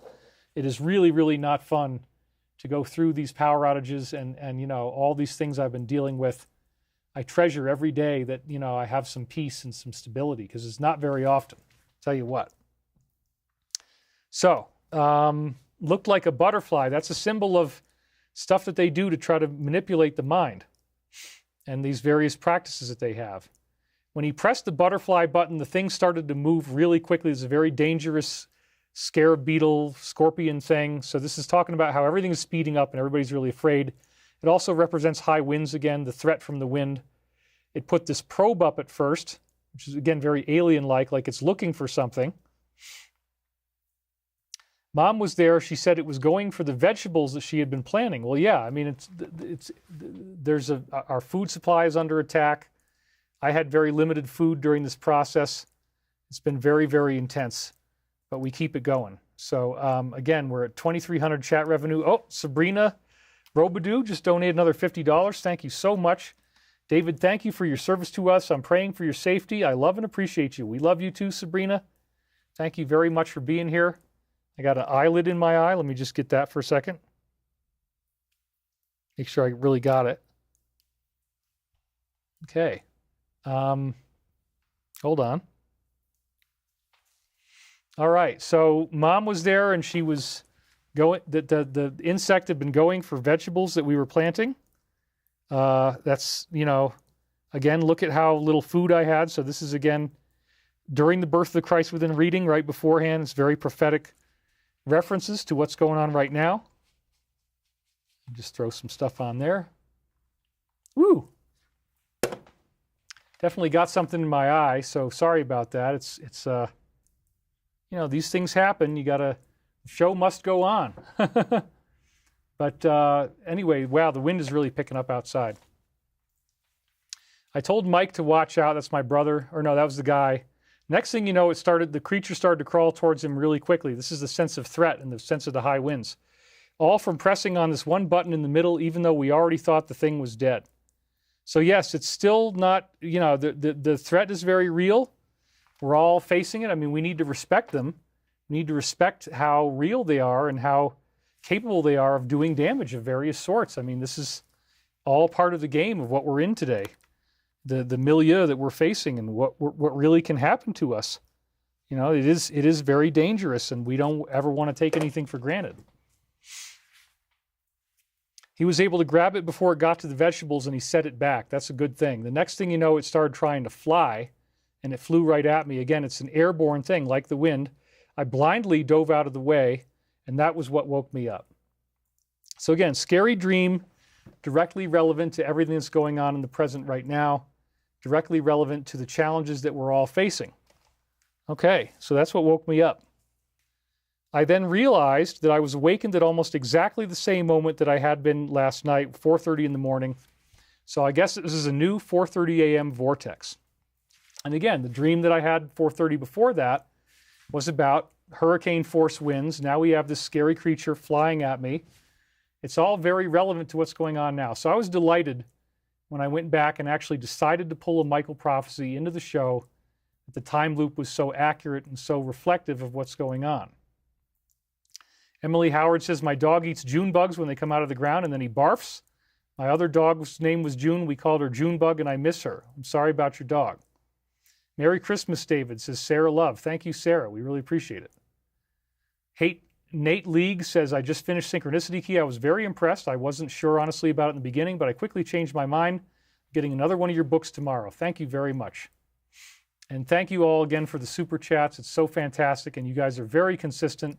Same people are still staying with me here. We got 2,353 viewers, which is amazing considering I picked this up with no advertising on the day of. You never even heard, because I didn't know if I'd be able to do a show or not. You know, it's like very terrifying situations going on over here. So this is our new 4:30 a.m. vortex. I then realized I was awakened at almost the same stuff I just said. Sorry. Okay, so now after I do this reading, after I do this dream, we get into the actual reading itself, and it is so beautiful. It's just so beautiful. And I hope we have enough time to get through the whole thing. But if not, we'll continue it next week as part of our Christmas spirit. But we'll do whatever we can. And Officer Problem says, I think it's over for the old control grid. They are desperate. Well, we'll see. I hope so. We will always check to see if you are coming on. Yeah, so that's a good rule of thumb. Even if you don't see me on the air, even if I don't say I'm going to do a show, if there's a way that I can get through and make it happen at the last minute, I will do so. Because who knows, they might hit me with wind again this coming week. I mean, it's not on the schedule right now, but I mean, this is just crazy. And again, I want to also even talk to people and say, look, if somebody did this on purpose to try to mess with my life, it does authorize greater success for me. It does authorize, you know, more spiritual breakthroughs if I go through something like this and I make it out okay. It makes me stronger. It actually inspired me to get back into doing these Michael readings again. So they're only making me stronger in some ways when they do that. If this was in fact planned, but whatever it was, it's been super, super intense, super crazy. I mean, I'm happy that you guys are willing to listen and share in my pain, because it was so wild what I've been through. Amen, says Sherry Vernon. All right, here we go. Led by a few insightful followers to the appropriate destination, the few who were able to understand did indeed again perceive the Christ light within the heavens. These heavens were of a different sort, namely the light essence coming from within, in those heavenly realms of the higher consciousness. So yeah, even in the midst of this trauma, even in the midst of this pain, you can go beyond that and perceive the Christ light, see the birth of the Christ that is coming our way. Notice where this is heading. This is not doom and gloom. We're not screwed. It's all going to work out. I don't know how, but I do believe very much that it will. For those who could but perceive it, it is an awesome sight, resplendent in its glories and completely unfettered by the material concerns. For those who would try to spread it out and admire its beauty as though it was on a surgical table, there will only be great surprise, as its majesty eludes any classification or taxonomy. And again, like, you know, this is basically describing the the negatives view that they just want to tear things apart like a UFO, reverse engineer it. They don't really understand the spirit behind what's going on here. They don't understand that loving consciousness is the way the universe is made and that we're all in this together. Venus Renata says, Dear David, I've been following you since I met you many years ago at the Ascension Conference in California and purchased your Ascension course, which was great. My prayers are with you. Thank you very much. It is not to be discussed nor talked about as though something you could understand or grasp conscientiously. What you can do is approach its knowledge by following its demands. The demands that it places are very simple: to view those other selves as the self, to embrace the true principle of Christ, and to identify completely with that awareness in your own person.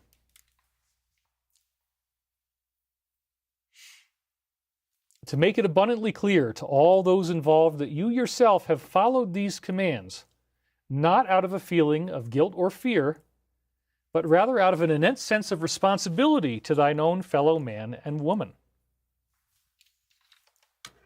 We had a donation from Beverly Adams. On days you don't come on, consider opening a live YouTube chat.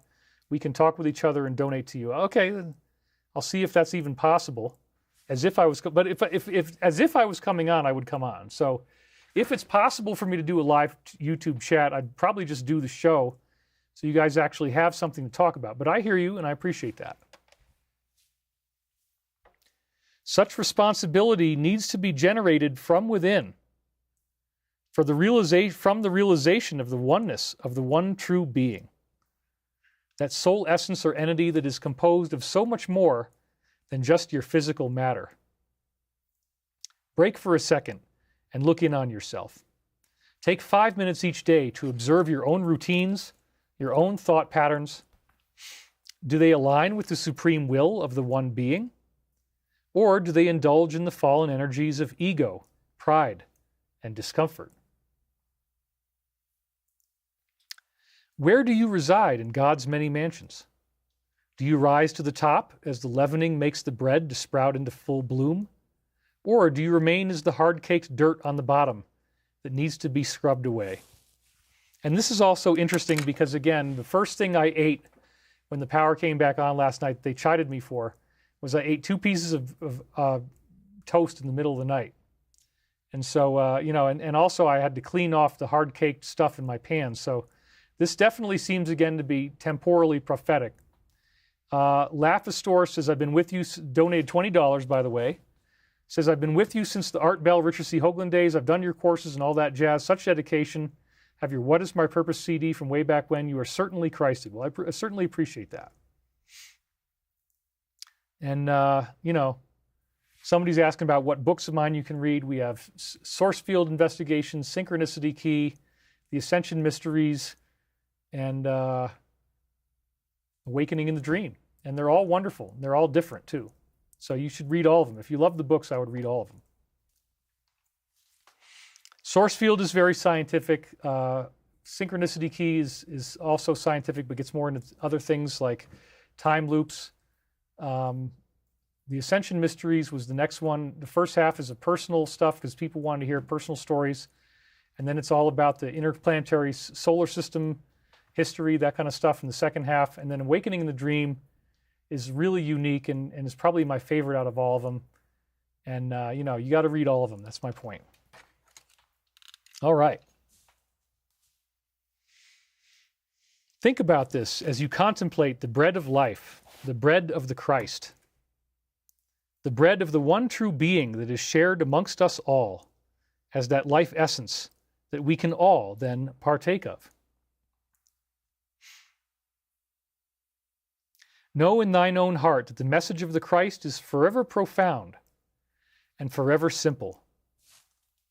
Embrace the simplicity and know that in that pure moment of time you have grasped the unknowable.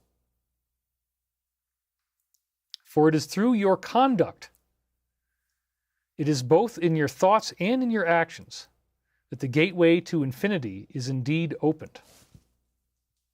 A plot is being hatched for all of you. A plot to examine the self under a microscope, to then see up close the parts that have been hiding, the parts that cause despair, fear, anger, rage, embitterment, jealousy, grief, apathy, depression, sadness, morbidity, strife, ego, stress, etc. So yes, all of these things that are happening, like these storms that I went through, you examine the self under the microscope. And that's what I was doing. I mean, I spent all this time lying on the couch, just trying to get through the journey of like, you know, minute by minute power outage, very intense stuff, just horrible, really. And, you know, Robert Potter says, I highly recommend Awakening in the Dream. This data dump is pure gold, says James is cool. Thank you very much. Appreciate that, man. And again, when they say examine the self under a microscope, this also gets back to microorganisms and what's really been going on. What are we really seeing about, you know, viruses and that kind of stuff? That's definitely also a big part of this. Never before in human history have you had the pressure of the solar changes weighing upon you as heavily as they do now. Our research with David confirms this. It is important to understand that all are affected by this cycle, regardless of whether it is apparent to them or not. We're all going through this together. And thus there is indeed a very concrete reason for why many of you are feeling so out of touch, so compelled to look back through the past and deal with the issues as they emerge. Indeed, it is the compelling force of the Christ consciousness that is blowing the doors wide open and expanding the limits that now surround you. And so this is again a prophetic reference to the hurricane force winds that I was just dealing with, blowing the doors wide open. That's part of what it ends up doing, right? We do see that this expansion is similar to the expansion of the womb and the contractions prior to the birth of the Christ child. There you go, man. Right on the nose. It is not a simple process by any means, but one which requires all those who participate to hold their breath, to clasp hands gingerly together, and look down with fear and awe at the massive force coming from within that is necessary as the final push towards birth is then made. So yeah, what an interesting metaphor, the idea of birth pangs, that the hurricane stuff that I'm going through right now is literally like the birth pangs of the earth as we're going through this change. I mean, this beautiful metaphors where Michael is tying it all in with the birth of Christ and with Christmas and the timing of this, that it happens during the solstice. So it's literally the darkest nights of the year, the least amount of sunlight for the whole freaking year, all very relevant. Similarly, see these birth contractions of the collective human fourth dimensional mind as occurring now. Do not fail to separate the personal issues within the self from those issues occurring in the world at large, for to do otherwise is to not grasp the full realm of possibilities that await you. Very, very good advice. See your own life as the material for part of a great cosmic joke. The punchline has yet to come, but come it will. Right now, you are being set up for the final blast of love energy, again, like the blasts of wind, the 100-mile-an-hour surges of gusts. That part kicked in at the end that then makes everything snap together, leading to peals of uproarious laughter. How reassuring, right? Like, it's all going to make sense at some point. It's all going to snap together and lead to peals of uproarious laughter. Hallelujah. That's what I really want. Let's not have this just continue to be so difficult, you know? So I really like where this is going. This reading has a lot to offer us. It's very beautiful, and it really does make sense too. We're being set up for the final blast of love energy. That's coming our way. The punchline has not yet come, but it will. So again, nothing has changed. Prophecies didn't get canceled. It's all going to head into this very beautiful thing that's going to all make sense once it happens. So too will this ascension be the capstone that then holds together the shaky foundations of everything that now seems so disjointed. Shaky foundations like my house shaking in the wind. So there again, prophetic metaphors. The chief cornerstone is being lowered back into place, and that is a reference to Christ. The Christ metaphor is the chief cornerstone.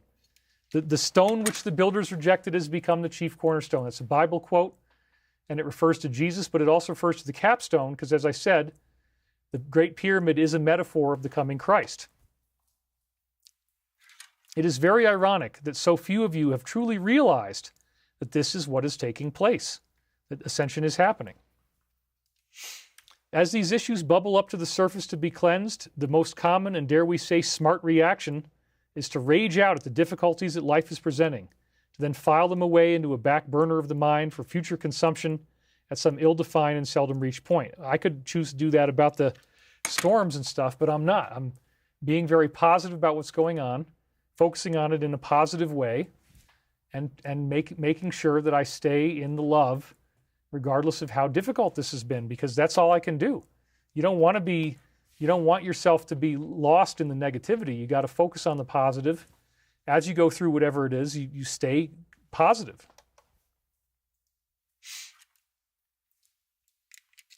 Therefore, you will be feeling energetics within the body that will correspond to the emotions that were captivating you during these previous exchanges.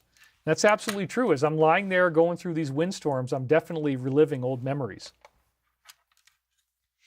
As you think about this, remember that the discrete point of power is always surrounding you in the present moment.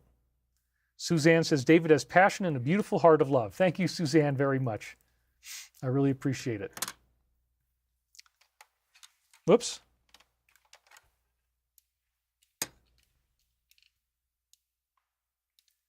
Therefore, you have the opportunity to bless yourself with the grace of recognizing that your own inhospitable actions in the past were merely part of this great cosmic joke that all of you will be so heartily laughing over in the next few months or years, as the case may be. Isn't that interesting? Because we saw a quote from the Alliance a few weeks ago that the next 90 days are critical. That brings us up into like mid to late February. And then the next few months or years, as the case may be. So I think these prophecies are flexible. We don't really know when everything is going to come to a head, but it could be in as little as a few months. How fascinating, huh? All right. There we got it. Finally got that darn particle out of my eye. There was a particle in my eye, and I just got it. So thank God, because now I feel better. I just had to go at it with my finger a little bit, and I got it. Okay. Merry Christmas, David, and God bless you. We had Bob Heartland just donated $20. That is so awesome. Thank you very much, Bob Heartland. Let's keep going here. This is wonderful stuff.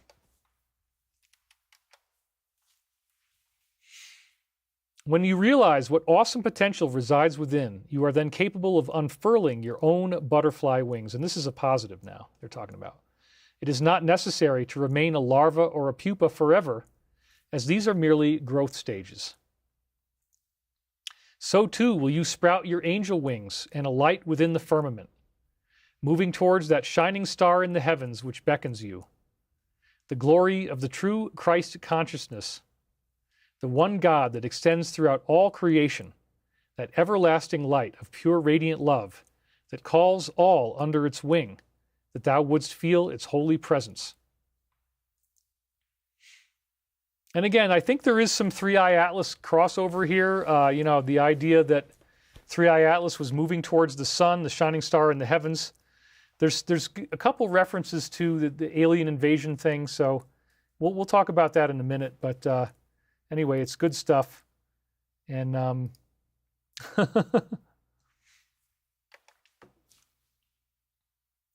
here we go. Gathered together now are its children, scattered throughout the fragments of time and space, that is, eagerly awaiting your birth and watching from the outside. This is talking about angelic beings. And this is where the cassette flips over. These forces, known to you as the angels, exist outside of the physical sphere as you know it, but they still watch eagerly, awaiting the arrival of the new birth within each of you. It is from this perspective that you should see the extraterrestrials in question. There are indeed negative entities, but the vast majority of those now present upon your sphere seek to counterattack any harm that would come your way, and work diligently to do so. And that's such an important point, because again, the Three-Eye Atlas thing, there's a lot of fear-mongering in the media. Michael is using time loops. He's actually showing us that this is accurately centered in the present. by referencing the hurricane that I've been going through, referencing these very real, very difficult, upsetting events, and then he's saying that we will counterattack the harm that comes our way. It's wonderful. When you are so surrounded by the heavenly host, it is indeed rather foolish for you to be so concerned about an imminent alien invasion, if you will. Three-Eye Atlas. Now it's really on the nose. That once again, they've button-hooked it on both sides. They are not going to allow this to happen. They are not going to allow negativity to happen. And again, this is all stuff that's on cassette tapes that I dictated these readings onto in the 1990s. This one was from 1998. These are from later in the year, but 1999. But the point is, you know, we have a really interesting situation here. Leanne Boudreau just donated. Thank you very much. 777. I love how you bridge the gap between ancient things of Egypt and the Bible. This is truly a peacemaking approach to our greater world problems. Thank you, David. That's right. We're probably not going to read the whole entire reading, but I wanted to get through at least part of it. So it would be rather foolish for you to be concerned about an imminent alien invasion. There would never be a possibility for something like this to take place, as you are indeed heavily protected and quarantined from the outside world, if you will, at this point in time. So as far as I'm concerned, that is a direct reference to the Three-Eye Atlas thing. So if they're trying to make you afraid of an alien invasion, don't worry. It's just simply not going to be allowed to happen, and that's a very good thing. We come to you on a narrow band vibration, a band that you can perceive early in the morning as you rise into full waking consciousness, a band that will be speaking to you with greater and greater clarity in every moment. But can you hear the call? Do you understand the words of the Father as they are spoken from his lips to thine own mind? Canst thou assemble the sentences properly, as they have been heard in the early waking delirium that is so commonly discarded with the fury of the alarm clock and the hot shower? Indeed, do you rest comfortably with the notion of species-to-species contact and communion, or even spirit-to-spirit contact, knowing full well that the being you wish to contact is the Christ himself? What surprise comes to you at the realization that this very Christ is now designed to become literally your personal Savior, but not in the sense that the fundamentalists would have it? Remember, or rather, it is that spark in you. It is you, and you are it, and there is no separation. Therefore, you can call it what you will, but its effects are the same. Your own divine spark is awakening within you, and thus the phrase in the Bible, I am the way, the truth, and the life. No one can come unto the Father but by me.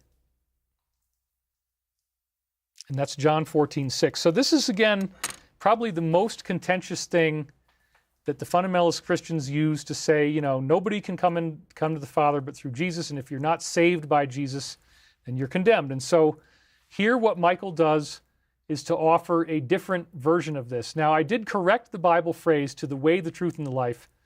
My conscious mind, I guess, messed up a little bit, and it said the truth, the way, and the life. So I fixed it, but I just changed the words around to reflect what the Bible actually says here.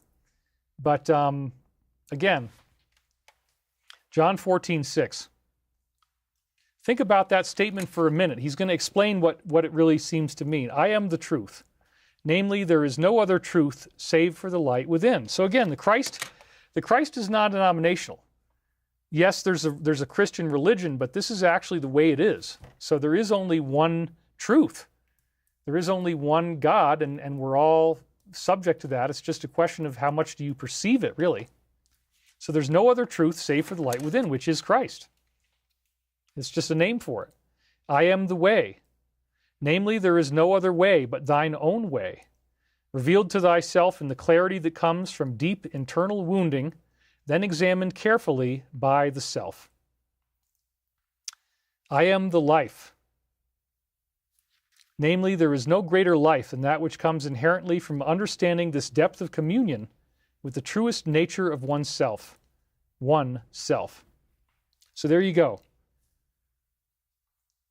No one can come unto the Father but by me.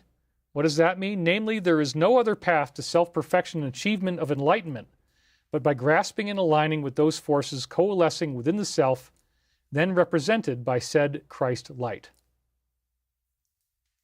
This statement has been hopelessly distorted to all sorts of parsimonious, i.e. selfish situations, including but not limited to those who would use it as a means to bolster their own faith and to say that all those who do not believe in Jesus are forever condemned to an eternal hellfire of some sort, made gruesome in its potentialities for prolonged, intense suffering.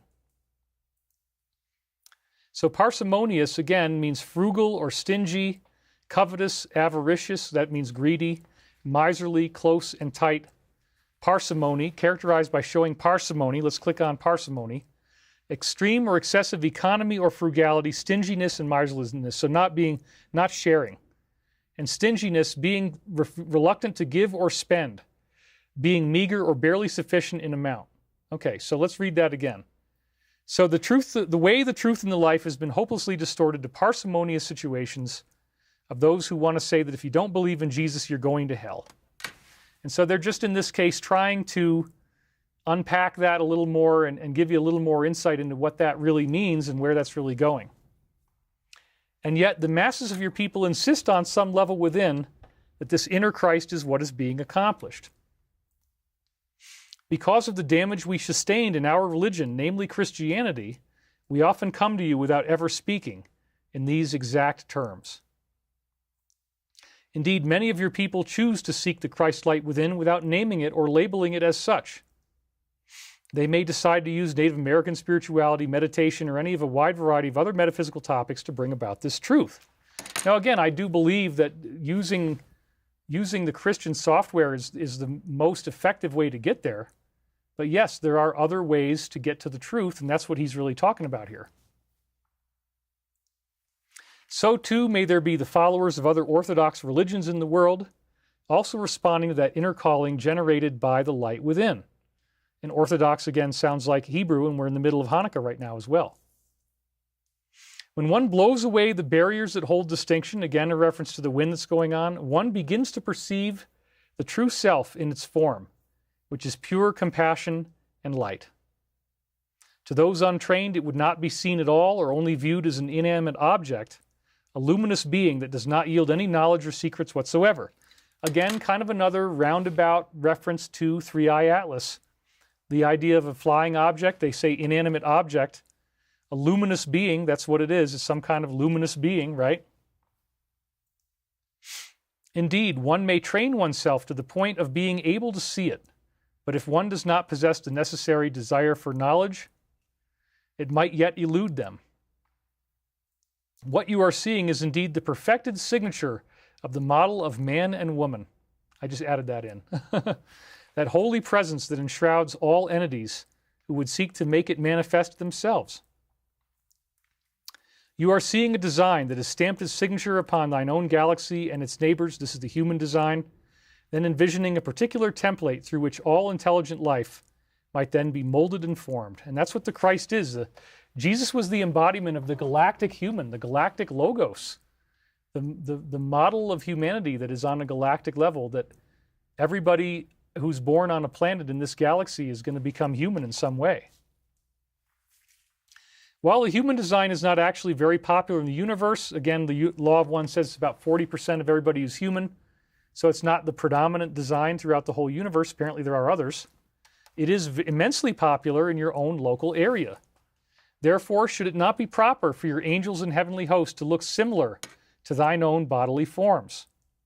There is no other way to be, as this is the path. When you see those that have the more alien-looking forms, namely those body types attributable to the common term known as grays, understand that there are indeed products of advanced circumstances where the human form is incubated and allowed to grow as a neonate. So this is where he's talking about the neonate is a fetus that's allowed to grow in a test tube into full size, and it becomes an adult, but with the fetal proportions, and that's exactly what we see with the grays. So they're confirming that these are essentially laboratory grown. Very interesting. So the book Watchers 2 by Raymond Fowler covers this concept, as I said. Theoretically speaking, a neonate would be a human fetus allowed to grow into maturity in an artificial womb, retaining the fetal form as an adult being. This would allow for a larger proportion of the head as well as the larger and darker eyes that you see on the fetus. This reading confirms Fowler's belief that the Greys are nothing more than humans like you and I that have been grown into a race of neonates propagating their species through a combination of natural first-stage pregnancies but with an artificial womb. Or maybe they don't even need a pregnancy, regular pregnancy. More importantly, remember that all are one and all are part of the Christ, and that includes negative beings. And so my conscious mind got a little bit involved in this part of the reading, but again, the point is that the Greys, some of them are good, some of them are not good. Some of them are very bad, okay? But some of them are engaged in medical procedures, and they talk about this. Although there are certain aspects of the collective body of humanity that now seek to abduct and terrorize, they acknowledge the negative, that they are there. Not all medical procedures are for selfish or destructive purposes. Many of your people have reported very positive experiences as well and have not been treated as laboratory animals. The seed has been plucked so that a new generation of bodily forms might then be created to populate the new heaven and the new earth that awaits you in the very near future. Isn't that interesting, huh? That, this is talking about that some of these abductions are actually backing up the hard drive of humanity on a genetic level. And so I note here that Dr. John Mack, in his book Abductions, perhaps the most visible, educated proponent of the positive spiritual aspects of the contactee experience. Most contactees forget experiences completely or are left with very positive experiences and memories slightly beneath their waking consciousness. Those who are terrorized by their experiences are much more apt to seek counseling and have memories forcefully brought to the surface through hypnosis, and thus many abduction researchers quite naturally make sweeping generalizations saying the entire phenomenon is bad and ignore the positive reports as not fitting their paradigm. So yes, it appears that what the negative is doing is that there are negative Greys that are actually abducting people and terrorizing them, while there are also positive Greys that are actually backing up the hard drive of humanity, the genetic material. So it's both. And then the negative confuses you because somebody might have a positive contact or they might have a negative contact. It could be either one. It's a very interesting concept. The positive side, again, is quite ill-represented in mainstream UFO media, but we're talking about it now. And thus, he says, see this ascension event as the preparing of the way for you. You will be inhabiting bodies of your own, given through your own desire to be of service, to then make genetic material appropriated in such a format. All those who have agreed to do this on some deep level know what their mission priorities are and are aware of the great service they give in allowing their own seed to be continued in the progeny of a new tomorrow. Remember that these beings are much more well-equipped for those Christ-like abilities that you will have, namely, the ability to fast forward and rewind linear time as though it were a video cassette, then making the hologram that much more malleable and pliable. The ability to fly at will, to manipulate consciousness by thought alone, and to then see these effects percolate up through the plane that you would normally term as physical. Because your inherent state will be much closer to that termed as spiritual in nature, the energy that surrounds you will be much less dense in terms of its physical compression. In terms of light vibration, the energy around you will be alive and dancing with light in a sense that you cannot now perceive. As you leave your bodies behind each night and enter into these realms, so too must you make a grand finale, the punchline of the cosmic joke, and enter into it fully. Well, this is happening gradually, and it will happen. You will take your body with you. Your body is going to be transformed. I do believe that. See this as your opportunity to rekindle a lost love, a long-lost love that comes to you from so many years ago, so many deep longings and searchings within. It is indeed the contact or close counter of the third kind that you all are so desperately, deeply seeking. It is indeed that moment when you, through your own impeccable actions, choose to divide the distinction lines and again rejoin with the heavenly host that now surrounds you. It is the stretching of the womb as it reaches its final contraction, that painful burst that then leads to the production of the child in proper. As that child is laying before you, know too that you will project up into it and look into the heavens with a new set of eyes. Do not fear the genetic procedures that will birth the body complexes for a new tomorrow. So what are they really talking about here? So the people that were like us on Earth, where did they come from and how did they evolve? And then this is again the source known as Ra, it's also Archangel Michael. He says, you speak of your third density experience. The first of those to come here were brought from another planet in your solar system called by you the red planet, Mars. This planet's environment became inhospitable to third density beings. The first entities were of this race, as you may call it, manipulated somewhat by those who were guardians at that time. What does that mean? How did they get from Mars to here? And so then the answer is, the race is a combination of the mind-body-spirit complexes of those of your so-called red planet and a careful series of genetic adjustments made by the guardians of that time. Whoops, went through that too fast, sorry. These entities arrived, let's go back a little bit here. It became inhospitable to third density beings. That's not going to happen here. But then they're manipulated somewhat by the guardians of the time. What race is that and how did they get from Mars to here? And it says, the race is a careful series of genetic adjustments. So this is what might be the result of the positive aspects of the abduction phenomena is what we could be seeing here. That's what this reading says. Now, I think that it's all part of something that's going to happen very naturally. You'll take your body with you. But the point is that there might be fourth density bodies that we will naturally ascend into when we get to that point that have already been prepared with our own genetic material. That's a very interesting and weird way of looking at this. What could end up happening?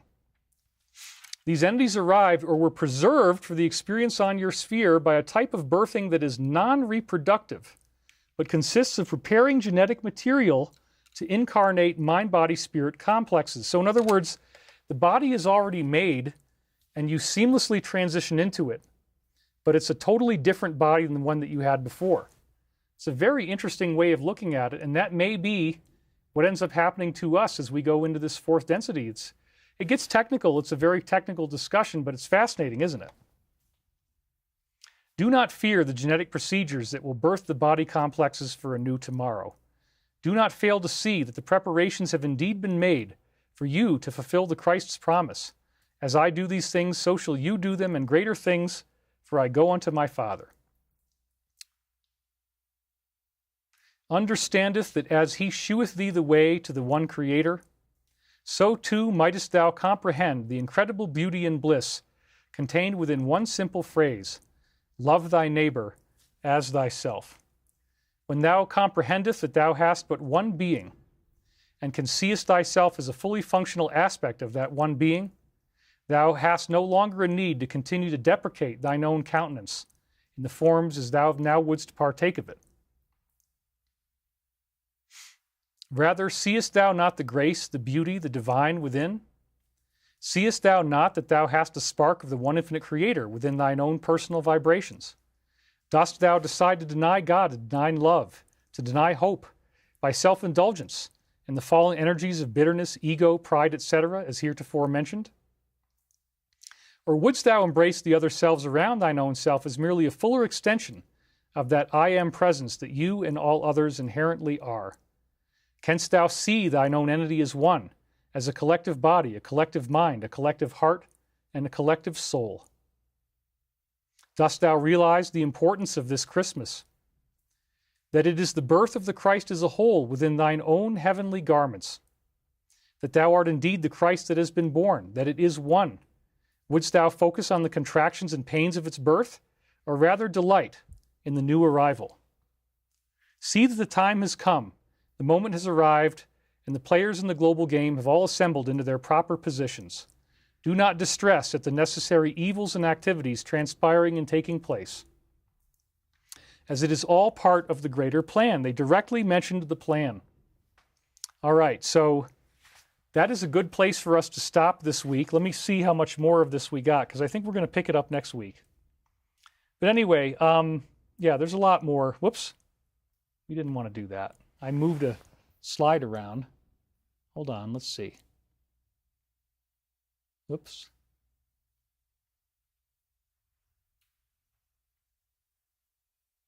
Okay, well, I'll fix this one. Hold on. I'll fix it. Anyway, Um,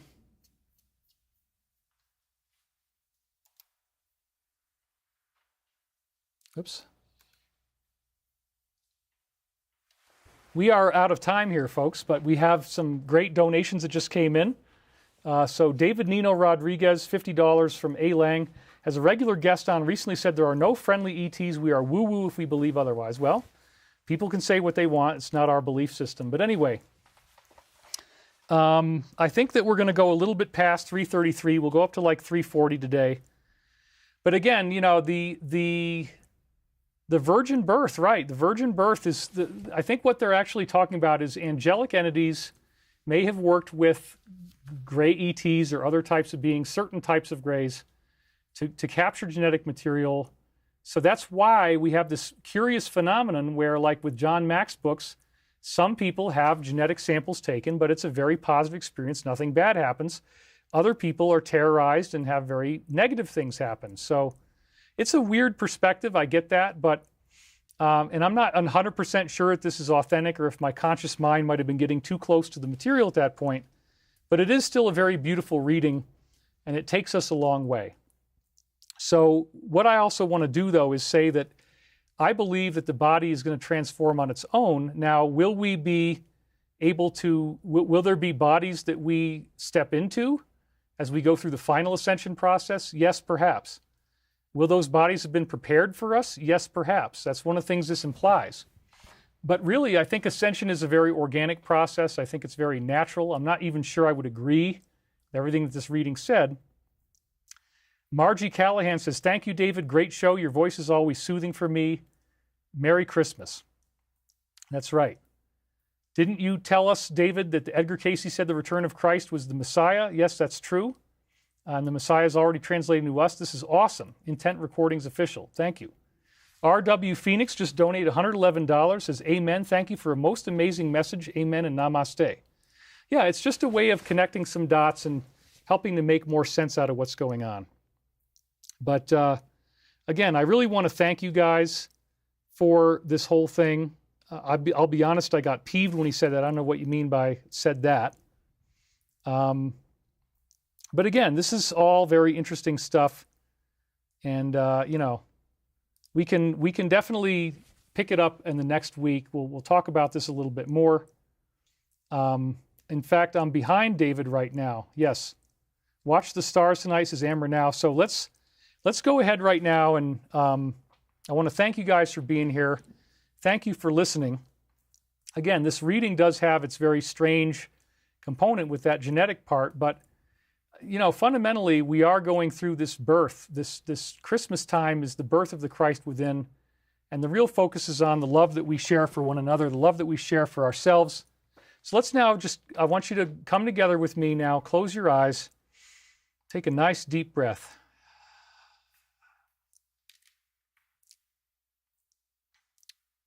Let's give thanks for this holiday season. Let's give thanks for all the love that's out there in the universe, willing to be found. Take a nice deep breath. Breathe in to the beautiful resolution of all the conflicts in the world that Michael was speaking about. The birth that comes together and redefines everything we thought we knew. The stunning reemergence of the angelic presences here on humanity's soil, here on earth. Knowing full well that we are protected, feeling that glorious radiance within, sending that radiance to all those in the world who need prayer and healing. We are so grateful for this time. Even as it gets more challenging, we know that positive events are going to occur. We know that this will turn around. It is a time of great testing, but it's also a time in which no negative alien invasions will occur. We will be protected. We will be kept safe. We reaffirm our protection. So let's breathe deeply. Breathe deep into the silence, accepting that message of universal love, peace, and forgiveness, the message of Christ, the message of healing. That's what it's really about. Learning to love yourself, learning to love one another, being content with what we have achieved in life, with where we are going, with where this soul's journey is taking us. Feeling so at peace now in this moment, feeling relaxed and content, knowing that we are going through so many things right now that are transforming what it means to be human. Feeling that radiance and knowing that we are alive and we are made whole by the purity and the sanctity of the Christ consciousness. There is nothing to fear, for in the grandest sense, we are the light, we are the love, we are the one infinite creator. And this is as it was, as it is now, and as it always shall be, and nothing and no one can ever take that from us. And so it is. Amen. All right. Let's breathe our way back into the room. Actually, let's stay in here a little bit longer. Stay in a little longer. Send this healing energy and light of peace to everyone in the world who needs prayer and healing. Send it to the conflicts around the world. Let's envision the light soothing these conflicts, bringing about healing and restoration. And share the light with yourself. Breathe in the Spirit of Christ. Breathe in the knowingness that all will be well. Breathe in the love that can never be precisely defined, but only experienced in the now. This ineffable greater truth of Christ's soul, the soul that made him truly the Savior of humanity. Let us take that salvation and apply it directly to ourselves if we so choose. That we are now alive and whole and pure and content and clean. The planet is renewed and restored with its vitality. That everyone gets to achieve this in their own way. There are no earth changes. We go through this with a minimal of difficulty, minimum of pain, and a maximum of love. And so it is. Amen. All right. I want to thank you guys for being here today. And again, this was something I put together at the last minute. And I'm really grateful, instructing you about the inner child. That's what Deborah Roulette is saying. You may continue to donate to David. Vacapalo has given the donation link again. So it is. Amen. Thank you, David. Serena Bella says, for another amazing show. Thank you for giving your time during such a stressful time for you. Thank you, David, for your time, energy, and effort. Ghost Avati. This show would not exist without all of you. The single, all-together, make the magic, group consciousness. Where 2 or 3 are gathered together in my name, I am there among them. Yeah, so that's just a very interesting perspective that reading gave on a possibility of genetic adjustments and how that happens. I'm not even sure I agree with that anymore. But sometimes my conscious mind listened a little bit and kicked in a little bit. That might have been what that was. So I'll just file that as a curiosity. But again, the reading goes on and really makes a great point about the power of Christ. And we'll get into that next week. I'm going to, it's still Christmas time, so we'll keep it up.